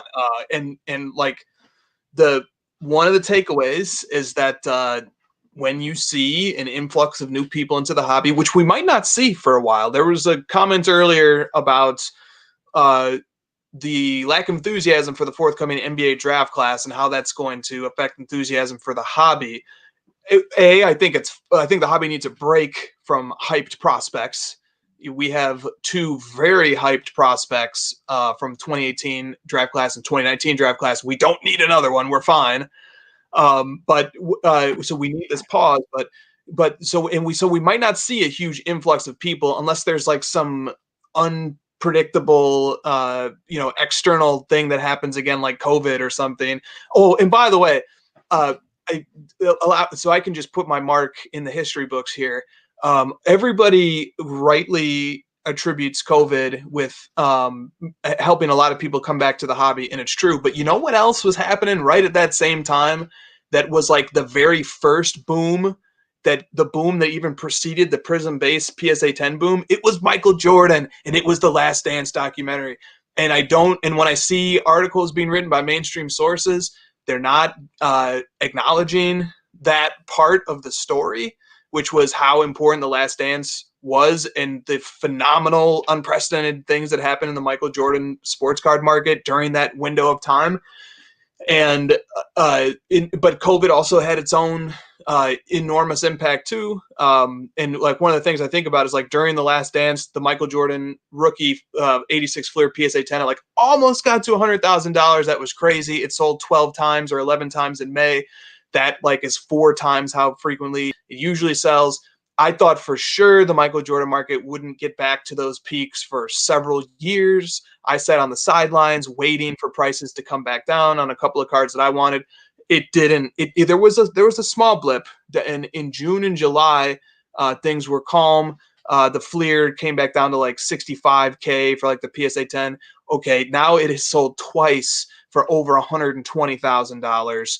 It might, and that's just like one insight into the Michael Jordan market as a whole. And once for over $400,000. That SGC, and gold. Yeah. Yes. Yep. Yeah. So I was completely wrong. I thought there was no way that the Michael Jordan market would be able to sustain what happened during the Last Dance. But for many segments, it is actually several multiples higher than what it was during the Last Dance. When you look at like rare inserts and stuff like that. So like, I just wanted to put that footnote in history that let us not forget the influence of the Last Dance bringing many people back to the hobby. Right. And there was another event that occurred even before the Last Dance that I think created a little bit more of hype for the hobby. And it was the unfortunate incident of Kobe Bryant's death, because he died and all of a sudden his cards started to go up in value substantially. I remember it very clearly. It was right around the whole Pat Mahomes Super Bowl thing too, right? These guys had cards blow up. So there was a few things that happened in 2020 that brought attention to cards. Kobe Bryant died. People who aren't card collectors want to connect with him, so they go buy his card. I think we saw that too. So all these things that happened between Kobe Bryant's unfortunate passing, the Last Dance, and then COVID, and then the way the basketball season was canceled, the way it was resurrected, the way they got into the bubble, the way they played. It was great basketball. A lot of things came into play, which is why I think the fact that they've announced the next season is a really good thing, because we don't want to lose. Like, we've lost some momentum, but if you look at it, from a bird's eye view, kind of at from a macro perspective, we're not going to lose that momentum, because I think that with the season starting, you're going to see, again, like I said earlier, every player is back in play. Every team, the fans of every team, the fans of every player have hope again that player is going to have a great season, that team might make a run to the playoffs type of thing. So true. And the fact that it's December 22nd is, on the one hand, kind of unfair to the teams that played all the way till the end of the bubble, because it's going to be the shortest offseason in history. But on the other hand, it's very good because it puts the NBA back on its normal schedule. And the NBA, I believe the reasoning for that was because they just experienced having their finals compete against baseball and football. And they were like, no, thank you.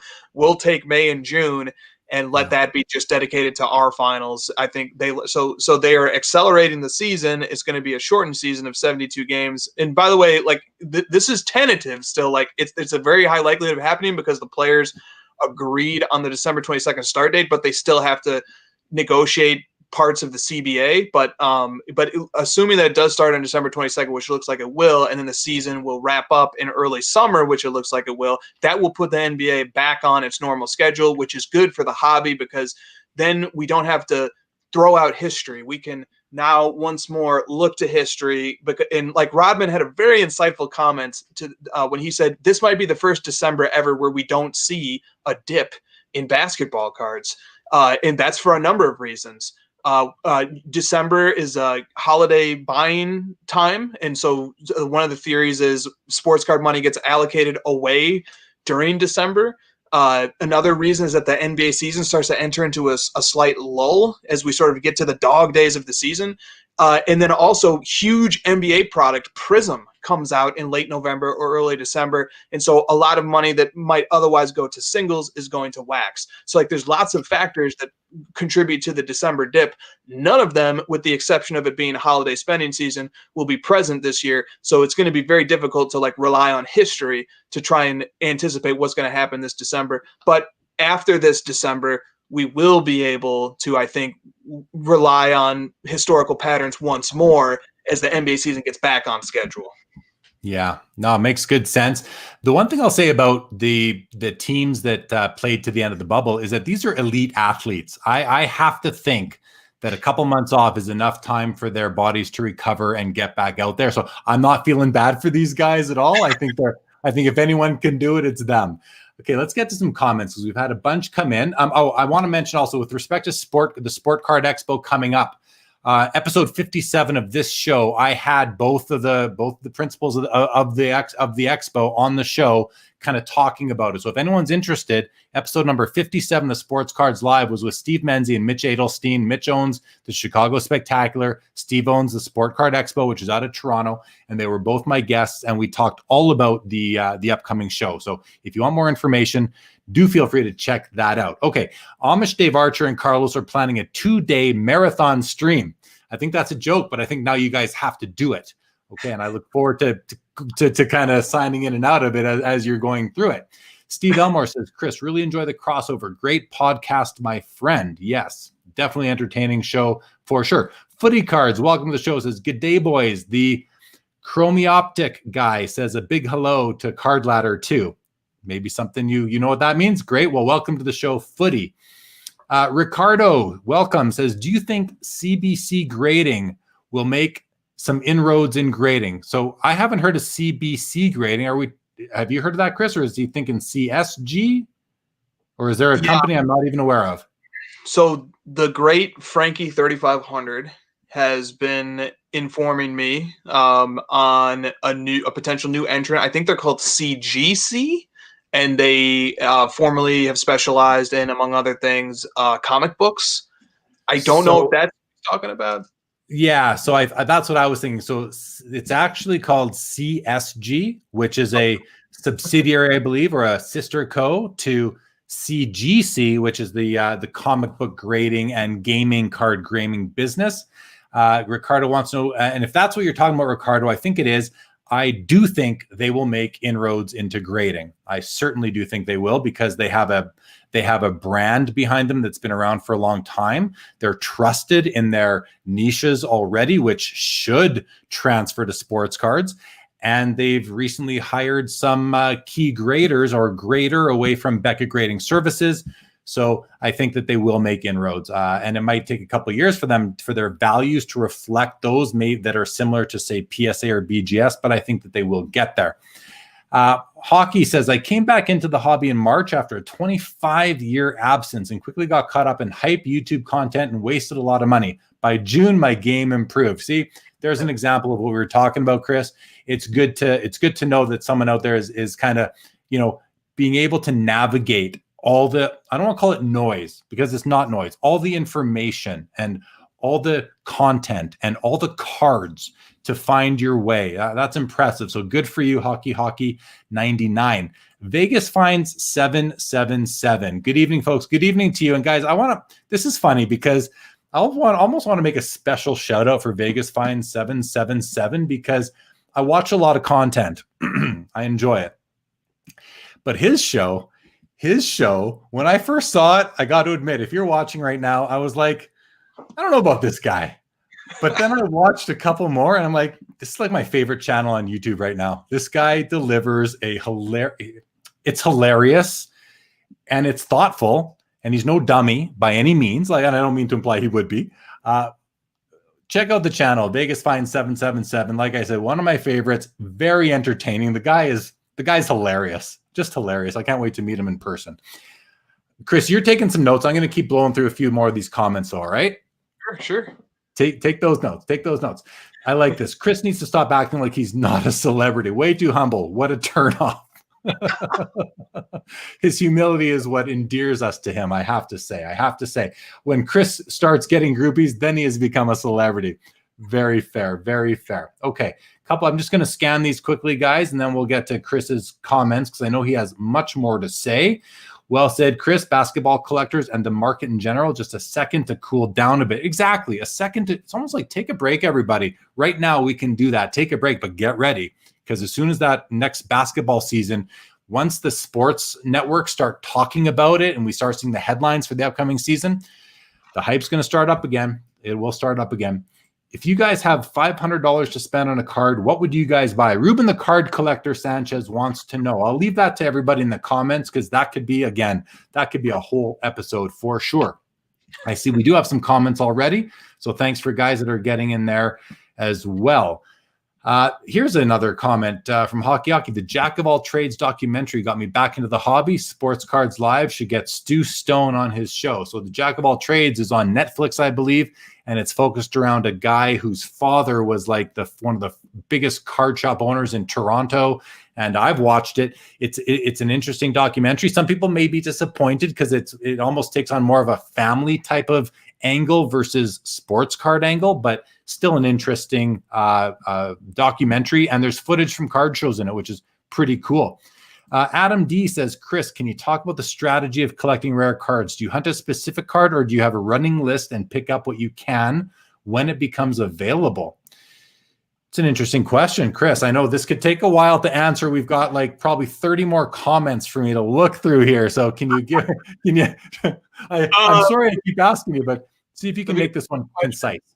The guy said strategy. That means I have to take 10 minutes. No, let me give an answer. I want to know your answer too. My approach is to have a list, and also like to be very open-minded about picking up cards when they become available. You can really find yourself behind the 8 ball if you're constantly waiting for that one rare card to come out. And let's say hypothetically it takes a year for that card to come out, and other really cool rare cards came out over the course of the year, and you could have been picking those up. Over the entirety of my time in the hobby, it has always been better to have money in cards rather than money in a bank account based on appreciation. By the fact that I had money in cards, it allowed me to get grails that I otherwise would not have been able to get, because I was able to cash in the equity in cards that were maybe lower on my list, but I still picked them up when it came time to go get the grail, and then I sold them. So my approach is to have a list and to pick up great cards that you really love when you can. And then if that grail that's even higher on your list comes up, then you have a tough decision to make. Do you want to cash in your equity and go get it, or are you content with what you have? Yeah. Good approach, man. I don't even have an answer for this question because there's so many cards that I want that it's really what presents itself as available at that time is what I'm going to get. Yeah. If a card that I really want becomes available and I don't have the money available for it at that time, I'm going to have to, I'll find a way. I'll find a way. I'm a degenerate collector. I'll find a way to get that card, right? But we do find ways. We find a way. We find a way. And I don't want to have to sell personal collection pieces to get it. But lucky for me, I'm sitting on a good load of inventory that is very clearly not personal collection. And if I need to, I can easily raise some funds to pick up the card that I want. If that card is $50,000, no, it's going to take some time. But if the card is under $1,000 or less, it's quite attainable within however long it takes to liquidate a few cards via eBay or other methods. But great question, and I think worthy of more time. But we just have so much to cover. But Adam, thanks for throwing that out there. Ziggy makes a good point. He says hobby was strong before COVID hit. I think 2021 will be great for the hobby. Shed some layers of the winter dip. I think that's well. And Hockey jumps in to say, Zion helped a lot as well. I think we kind of overlooked that, but that's an astute point to make as well. Ziggy says about that documentary. Oh, okay. Sorry, more about Zion. So we'll skip through that for now. And I see Christina and the second favorite Chris are having some back and forth. So we'll leave that in the comments, but I appreciate the activity. I really, really do, guys. Jeff says, is the Canadian government going to allow the Raptors to play games in Canada? The Blue Jays were not allowed. I do not know the answer to that, but I look forward to finding out for sure. Okay, what else? Carlos, he is going, but at 2 days it would be okay. They're talking about the 2 day, the 2 day stream. That would be fun. Okay, guys, I'm seeing all these comments. I love it, guys. Thank you so much. Vegas says, thank you, sir. Appreciate the kind word. Yeah, guys, one of the funniest guys that does sports card content. I got to say, you watch, you'll see what I'm talking about. It's just so funny. I really do enjoy the videos. Okay. What is hey, we have Dustin back. I hit like with my elbow. Thanks for pointing that out, Chris. I'm not sure what we're pointing out, but thank you so much. Okay. Oh, there we go. Ziggy is asking people to hit the thumbs up again. Only 22 thumbs up, 68 viewers. What do you think, Carlos? Let's tip our host. So I appreciate the support, guys. It does. I think it helps the YouTube algorithm. You hit that thumbs up on the YouTube channel. I greatly appreciate it. If you haven't yet subscribed, please do. Helps build things up, keeps me motivated, keeps us going, and we really like to keep this going. Okay, Chris, can we talk about hockey cards? Let's do it. Are you ready for that? Okay.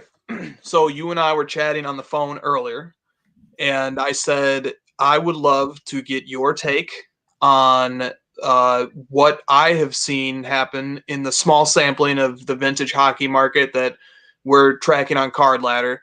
And it's just a sliver into what I'm sure is an extremely robust catalog.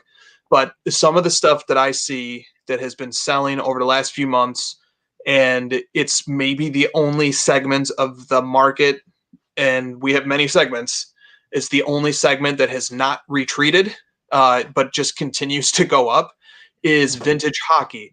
And some of the noteworthy sales have occurred with both the 1979 OPC and Topps Gretzky rookie cards, pretty much across all grades. You were telling me about the Joe Sakic 89. Sakic. Sakic. Okay. I've got the Eastern European pronunciation from Doncic, right? But of course I would butcher him. Sakic. Joe Sakic. Yeah, Joe Sakic. Okay, so but perhaps you could take the baton and run with it here. But I am fascinated by what's going on in vintage hockey, especially with the guy who I see selling for all-time highs week after week, which is the great one. What is going on in vintage hockey, my friend? Well, so we did talk about it earlier, so I did have a bit of time to think about it. And I think one of the key things with vintage hockey, Chris, is that it's always lagged behind in terms of values. I think it's been undervalued for a very long time. So when you think about the well-known players, Wayne Gretzky obviously is the GOAT. There's no disputing it. If you're going to dispute it, you're just looking for a fight, really. There's really no disputing that Wayne Gretzky is the GOAT. And, the card is not rare by any means, similar to the Michael Jordan Fleer rookie card, but it's finally kind of catching up to where I believe it deserves to be relative to the greats in other sports. And it's still not even really close. It's made moves at least. And the Gretzky is the easy one to talk about. So you've got with the Gretzky rookie, you have two versions, the OPC, which was distributed in Canada, and the Topps, which was distributed in the United States. So there's more Topps copies out there. And if you look at the population reports, you'll quickly come to realize that the OPC card, being rarer, is the more desirable copy. It's the one that most people want. A lot of people kind of ignore the Topps version altogether, but that's starting to change, as I think it should. Because if you look at the population overall, PSA 10, there's 2 PSA 10 OPCs, and I think 2 or 3 PSA 10 Topps cards. That's it. So they're basically out of reach for most people. There's one of each coming up on an upcoming Heritage Auctions, I believe. You're going to see both the OPC and the Topps. The OPC card last sold for $465,000 US a couple of years ago, 3 or 4 years ago now. I haven't seen a Topps copy. I'm not familiar with any Topps historical sales. I believe that this OPC PSA 10 copy that's about to sell on Heritage, I could see it going for, $700,000 to just over $1 million. I can see that happen because the population is so low. It's truly an elite card. But it goes beyond just Wayne Gretzky. Mark Messier. I think he dated Madonna. If you haven't heard of Mark Messier, you should have. He's an all-time great Ranger, all-time great Edmonton Oiler, won Stanley Cups with Wayne Gretzky. I think he's got 6 cups altogether, 5 at least. Steve Yzerman. Steve Yzerman is an all-time great for the Detroit Red Wings. He's got Stanley Cups. He's now, he was the general manager of the Tampa Bay Lightning for a few years. Now he's gone back home to Detroit to take over there. Expect big things from Detroit because he's an amazing hockey mind. Mario Lemieux, an all-time great, up there with just a shade below Wayne Gretzky in terms of all-time greatness, and many would argue the all-time great. But there's Patrick Waugh, an all-time great. I say this word all-time great over and over again. These are legends. And there's more. You can get into the kind of the next level as well of players: Al McInnes, Dale Howardchuk, Ron Francis, Cam Neely, Doug Gilmour, Chris Chelios, the list, Brett Hull, the list goes on. And that's just the 80s. So I think what's happening is that people are realizing that these cards are undervalued, especially in high grade. PSA 10s of a lot of these guys I've mentioned were $2,000 or less for so long. Some of them were like $500 to $700. It was almost embarrassing. And I just kind of thought it's because the hockey market is so much smaller than the basketball, baseball, football, soccer even now. But I think, what you said earlier is that these cards are the only ones that have not retracted, which is great to hear because they shouldn't be. They're still catching up. And I think that might be a big part of it. You mentioned the Joe Sakic rookie. The Joe Sakic rookie is from 1989-90. So we'd call it the 1989 year. And it's a card that was mass produced under the O-Pee-Chee label because O-Pee-Chee put out these vending cases at the end. So they printed thousands of more copies. So it's the only rookie card it's the only year for rookie cards where the Topps card is actually worth more than the O-Pee-Chee. And I was looking earlier today at the populations. The Topps PSA 10 Joe Sakic. And again, Joe Sakic, I believe he's general manager of the Colorado Avalanche right now. The PSA 10s of the Topps card, there's only 17 of them. There's been over 1,000 graded. Brian Leetch is a Hall of Fame defenseman, played for the New York Rangers. His rookie card is also in that set. There's 100 PSA 10 Topps Brian Leetches and like 560 all in the total population. That tells me when you compare those two gem rates, the Sakic is minuscule. That's a tough card to grade. So that card, if you could find one, because again, the pop just went from 16 to 17 in the last few months, you could have got that card for $675. How do I know? Because I was onto this 3-4 years ago and I was buying up as many as I could find of those 16. I currently, and full transparency, I own 2 of them. One just sold last week for like $2,300 or $2,400 by PWCC, and now one went up on their Vault account for $2,600 or best offer. And I really think $2,600 is still a great deal for that card. And if it's still available at the end of the show, I might make an offer on it. So, that's how much I believe in that particular card. That's like one of my big picks. If I had to put a pick out there, that's it. Full transparency. I own 2. You want to accuse me of pumping it up? Fine. I don't really care. There's only 16 of these. So it's like that's a big card. So within hockey, you've got a lot of low pop cards. The Sakic is just one. You've got other low population PSA 10 cards out there. The Steve Yzerman rookie went from like a $900 card to $3,000 over the last few months. Deservedly so. Just some examples. So I'm giving all the examples. Why? Again, I think it's because the hockey market is finally starting to catch up and people are realizing there's good value there. So that's kind of my thoughts on it. I see you taking the notes there. I'm interested in your thoughts on the diatribe that I just delivered. Well, I want to brag that I know that Patrick Waugh is spelled R-O-Y. I know that. In fact, many of these names because in the 90s, I was addicted to Sports Center.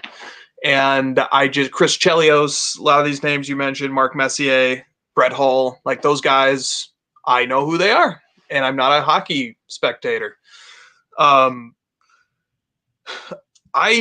reason why I wanted you to talk about it to me and educate me a bit on that topic is because part of the story of the hobby is that there are many segments of it, and they definitely don't all move in unison.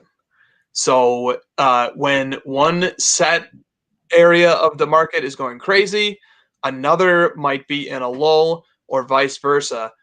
And it just helps all of us when we can learn a little bit more about a segment of the hobby like vintage hockey that has some very important, culturally important to hockey history players who have great cards that were part of in a very important era of hockey's history, of sports card history, 80s and 90s. And then also, I think vintage hockey is interesting to investors, or they should be interested in it, or they should think about it, precisely because that the areas of the hobby that seem to have the most robust markets, in my experience, are the ones that are firmly entrenched with collectors. That's one of the great ironies, one of the great secrets to the hobby is that the markets that do very well, the players that do very well, the products that do very well are the ones that have hardcore collectors who appreciate the cards for their intrinsic value. And that's where the areas blur between investing and collecting. And it makes the dichotomy a funny one to think about, because the real answer to the collector investor dichotomy is that the best cards to invest in are the ones that have the most collectors of them. Like Luka Doncic, I think, is a great example. He was seen maybe as an investment over the summer of 2019. But you don't want to be in a market full of investors or market full of flippers. Those will be characterized by people looking to maximize profit and then leave, unless they're long-term investors, which is a different breed. Which, honestly, when you start talking about long-term investors, you might as well just use the word collector. But when Luka began his sophomore season, suddenly the collectors came in and started collecting Luka and taking a long-term approach to his market. And that market now is probably the most vibrant market in the hobby. Okay, so now that I went sort of down this collector investor thing, let me tell you a quote that Josh came up with. Josh came up with this quote. I have to write it down or else I'll botch it, but I want to run it by you because I love this quote. He said, "People do not like sports cards because they are good investments. They are good investments because people like sports cards." I just thought that sums up the whole damn thing in one sentence, and it because many of us will never ask the question, why do cards have value? We'll simply understand that they go up in value, and you don't need to think more philosophically about it. But when it comes, like, vintage hockey is a great example. The first question I have is why? Why are these cards becoming more valuable? And then you implicitly answer it when you talk about the Joe Sakic is a pop 17 and a PSA 10, and the gem rate is really difficult. So there's something like specific about that card in particular from that set that makes it tough to grade. I bet those Gretzkys are going to go for over $1 million based on how low the pop is and the rate of growth that we've seen in that card and just how beloved Wayne Gretzky is. So, that quote, I think, just sums it up, because it really tells why sports cards have such a robust market, and it answers the chicken and the egg question. Sports cards have a robust market because people love cards. That's why you have to have people who love these items over decades and decades that got this market to where it is now. And why do people love cards? Because of nostalgia, because of the connection that it provides us, the fact that we can now own an athlete. We don't own the human, but we feel like we have a share in that athlete, which is why I think fractional ownership has a shot, will be a lasting segment within our hobby. But we're not going to get into that. We're not going to have time for that tonight, even though we thought we would. Another thing, I want to mention one thing about hockey, and I was watching, I believe it was the Comeback Card Investor. I think I'm pretty sure Comeback Card Investor, a great channel. And he said, I think it was him, he was talking, he said, they were talking about whatever they're talking about. Hockey is niche. Someone said hockey is niche. And I thought to myself, hockey might appear to be niche from the greater hobbies perspective. But if you go to the Sports Card Expo in Toronto, where, physically where it happens in May and November every year, you've got a card show that's about a third the size of the National, still huge, and it's like 90% hockey. And everyone in there is passionate about it. So speaking to the fact that there is a passionate collector base that is always going to be there to kind of pick up the pieces or to buy your cards from you. I've heard people say there's no collector group as passionate as they are as hockey card collectors are for a single sport. I might argue, because I have a good sort of intimate awareness of the Jordan community, and they're very, very passionate, and I love that about them. But the hockey collectorship is extremely passionate. And back to Josh's quote for a second, it really underscores the fact that, what I just said, it's nostalgia, and that's why we like the cards, and that's why they're good investments, and that's why they've always been like that. This is not new. This is not new in 2020. It's been this way for decades and decades. I mean, cards have always gone up in value. That trend line is always going up, beats the S&P, beats Apple stock, beats Berkshire Hathaway stock, and all these sorts of things. Certain cards, of course, but it's, the opportunities are there. And yeah, I mean, it's an exciting time. And I think I do think that hockey is finally starting to see some of its potential that it deserves to, and it's not as small of a segment.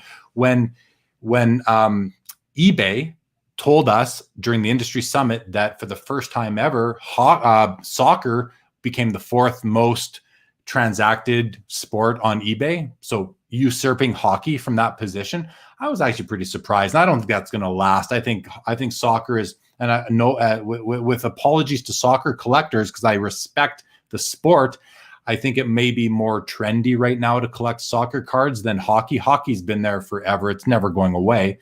Soccer, I think, might kind of fall back into number 5 in due course. But if it doesn't, that's fine too. It might just make those cards cheaper, more affordable for the hockey collector, which isn't necessarily a bad thing.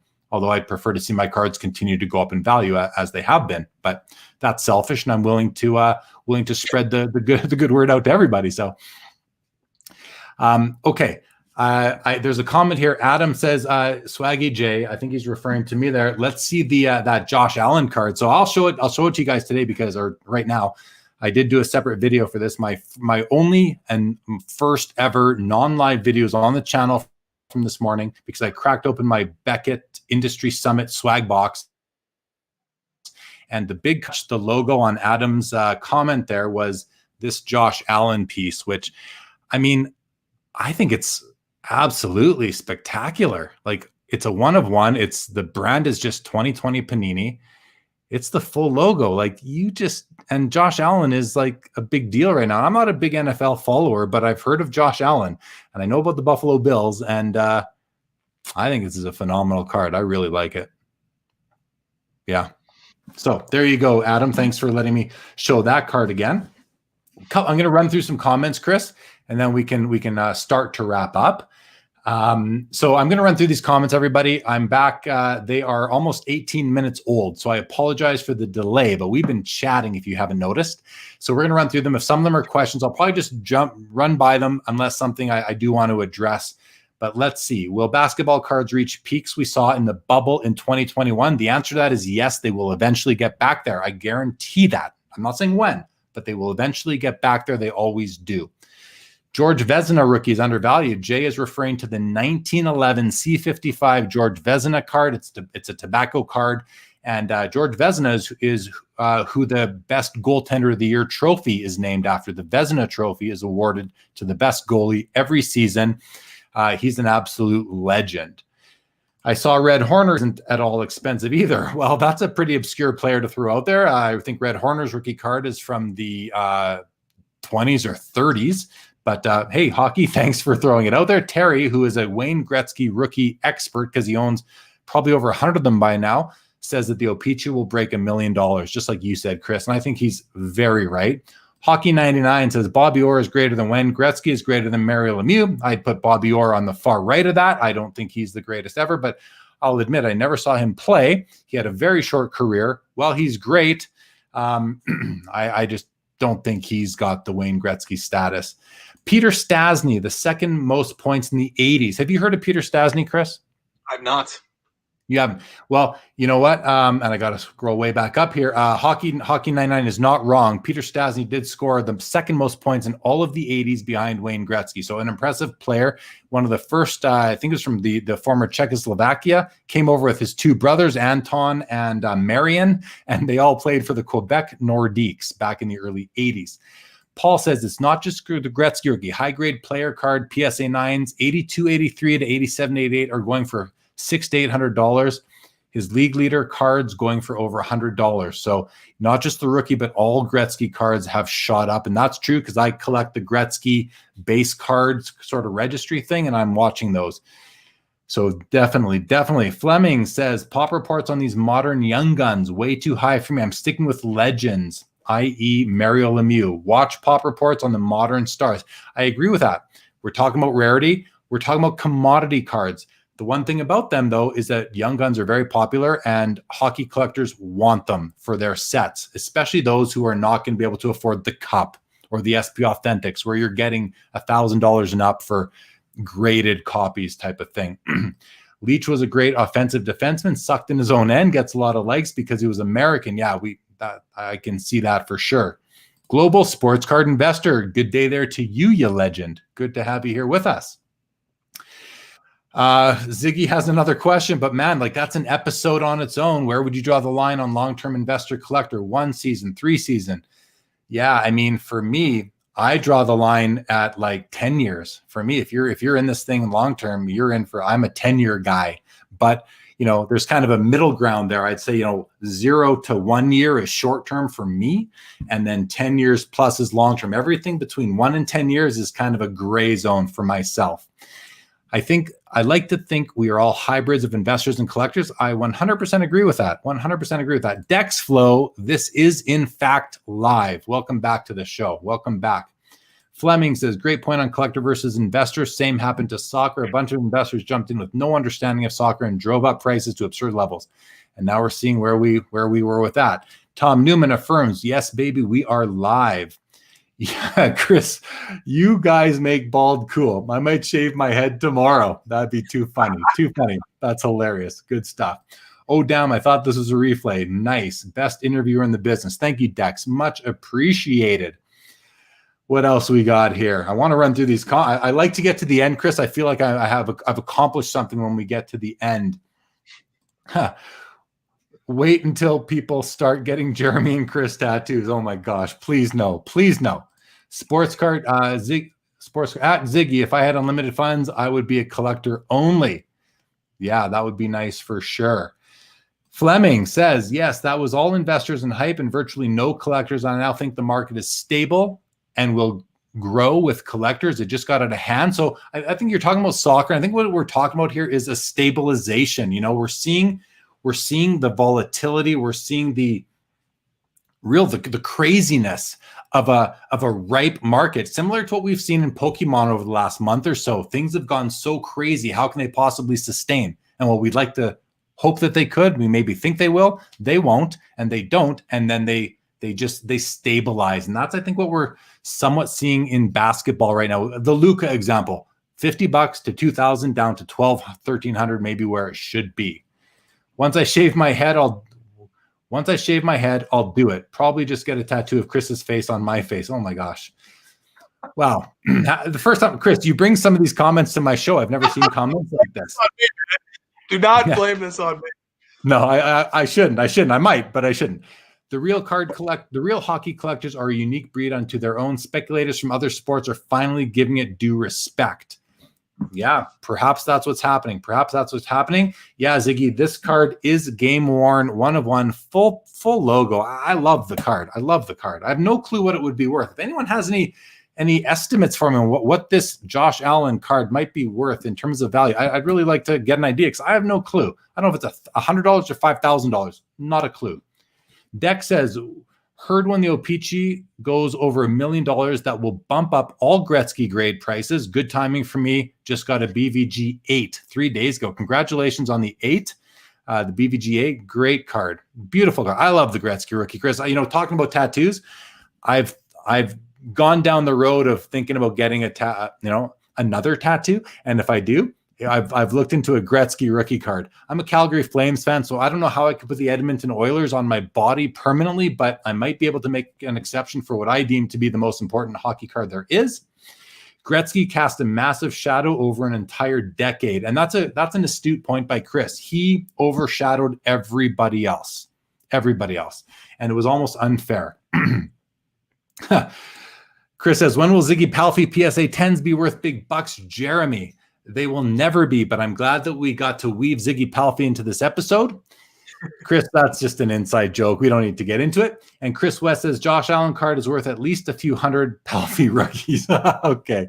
Ziggy Palffy played for the New York Islanders in the 1990s, moved on to a few other teams. He was a great, great goal scorer. I loved watching him weave through opposition's defenses on the ice. Okay. We are down at the end of the comments. Chris, what more might you have to say, my friend? Because I know you've got notes. I do have notes. Here is a sobering comment, and a hat tip to you. So when we were talking about Joe Sakic, you mentioned, hey, I'm high on this card. I also have two of them. And so full disclosure, I think is like the words that you used. Very, that's a great habit that I think all of us content creators ought to adopt and use for the benefit of the integrity of the hobby and of hobby content creation, is total transparency, total disclosure about what we own when we're giving our opinions on stuff. And it's impossible to do it at every step of the way, right? Like that's not realistic. That's not feasible. But at every opportunity we can to be completely transparent is huge. And so I just want to like take a sober moment to advocate that. And then the other thing I want to advocate for is, let us always be humble in our discussions and analysis and forecasting and everything else, discussions about the hobby. I can speak for myself, but I think if I speak for many others, we are very fortunate beneficiaries of having come into the hobby before it experienced a huge boom last year. But there were like smaller booms that were happening in 2016, 17, 18, and 19 as well. And just to always be grateful that we have this great hobby and that it's bigger than any one of us. And that it's just this great reprieve. It's this great escape from life. And just let us always be humble. That's a lesson that I tell myself all the time when I'm on social media and stuff, and just like posting things, thinking things. Is just like, be grateful. That's the lesson I give myself. So those are some pensive parting thoughts from me as we kind of reflect on the state of the hobby right now, November 7th, 2020. Yeah, well said, man. And I'm going to quote one of my favorite content creators who I think says it just so it's simple and it's eloquent. Chris McGill has said before that cards make my life better. And that's really something that I think it ties into what you were just saying, Chris McGill, that, let's be humble. Let's be thankful. We have the hobby. Let's be thankful we have each other. We have all the content. We have the content creators. We have the viewers. We have the people that are active in the chats, in the live streams. We have the people that are active in the comments on the preloaded YouTube videos. We have the people that are active on Instagram when you do a post and they make comments. And when the poster then replies to those comments or even likes those comments. Private messages. I get a ton of private messages from people that I don't really know, but they know me. And that's cool. And it's like, I make a habit. I try, because I don't want to say this. There's been a few that I probably, they just get down on the list and you just kind of don't get to them. And I feel terrible about that and apologize, but I don't take any of it for granted that people want to know my opinion or ask, what do you think of this card? How should I come into hockey?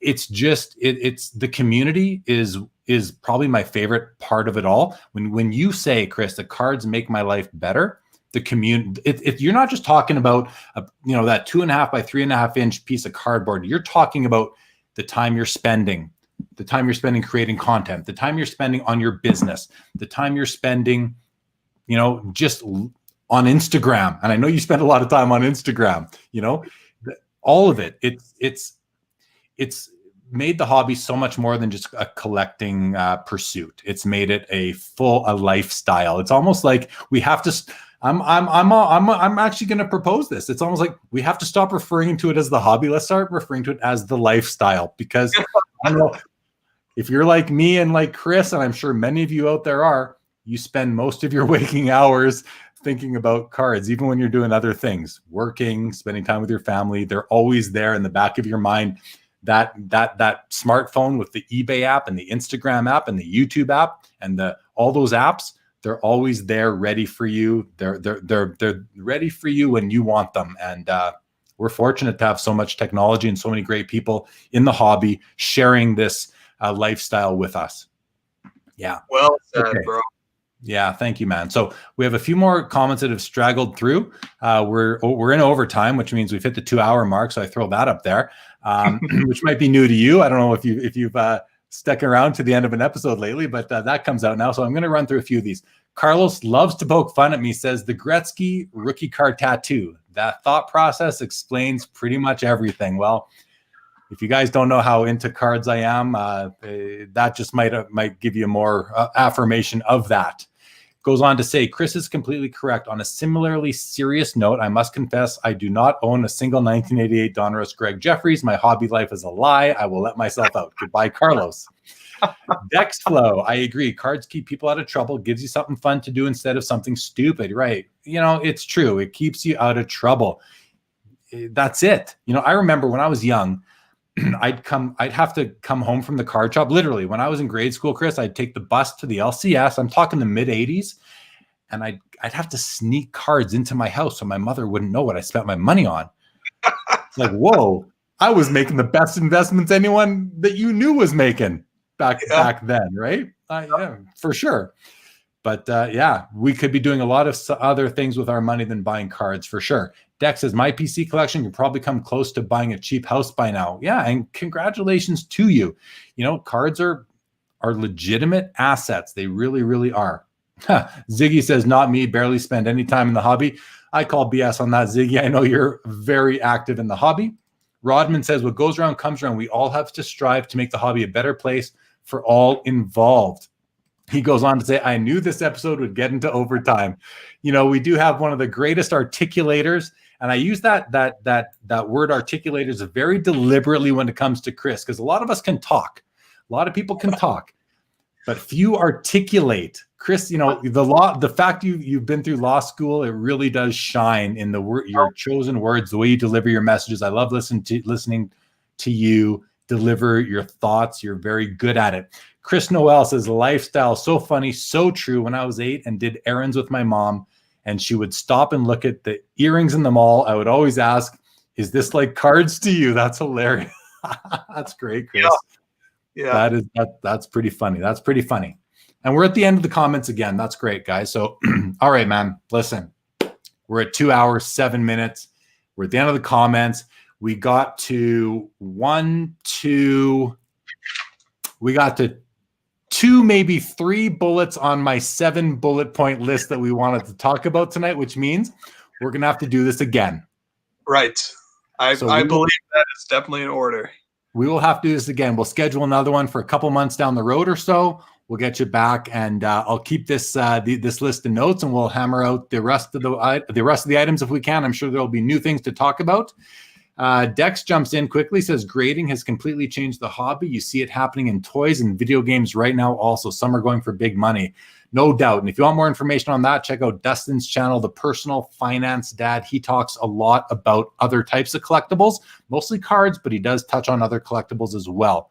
The Personal Finance Dad. If you're not familiar with it, check it out. He just hit 4,000 subscribers, and I'm sitting here at a paltry 1,400. Actually, I'm very proud of that, I must say. It's tough when your videos are 2 hours long on average to really get that subscribership up. So that's why I really appreciate every one of you who has subscribed. Even if you don't watch them all, you can pick and choose the ones that you do like, and I greatly appreciate that. Okay, Matt, I don't have an after hours episode scheduled. I may come back on in about 20 minutes by myself. If anyone out there watching right now wants to join me for about an hour more of hobby talk, I'm willing to do it. If you are, either put a message up there right now or message me on Instagram. I'll throw up my Instagram handle right now. It is at jlee_sportscardslive.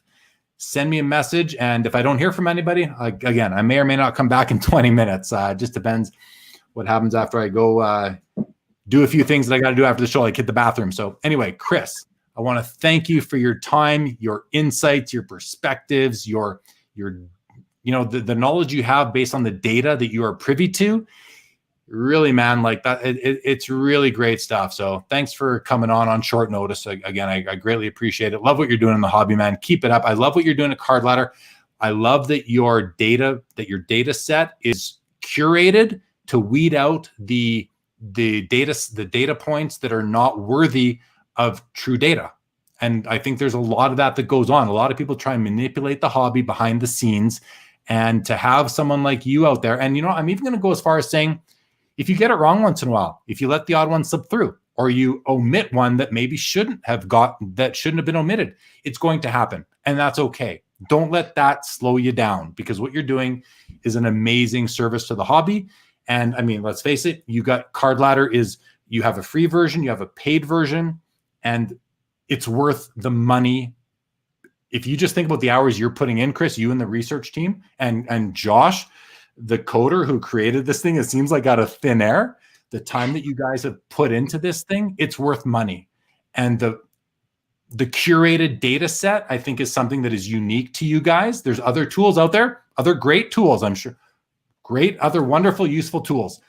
But I don't know of any other one that is curating the data. And to me, that's the competitive advantage and the thing that you guys can't let go of. So wonderful, wonderful job.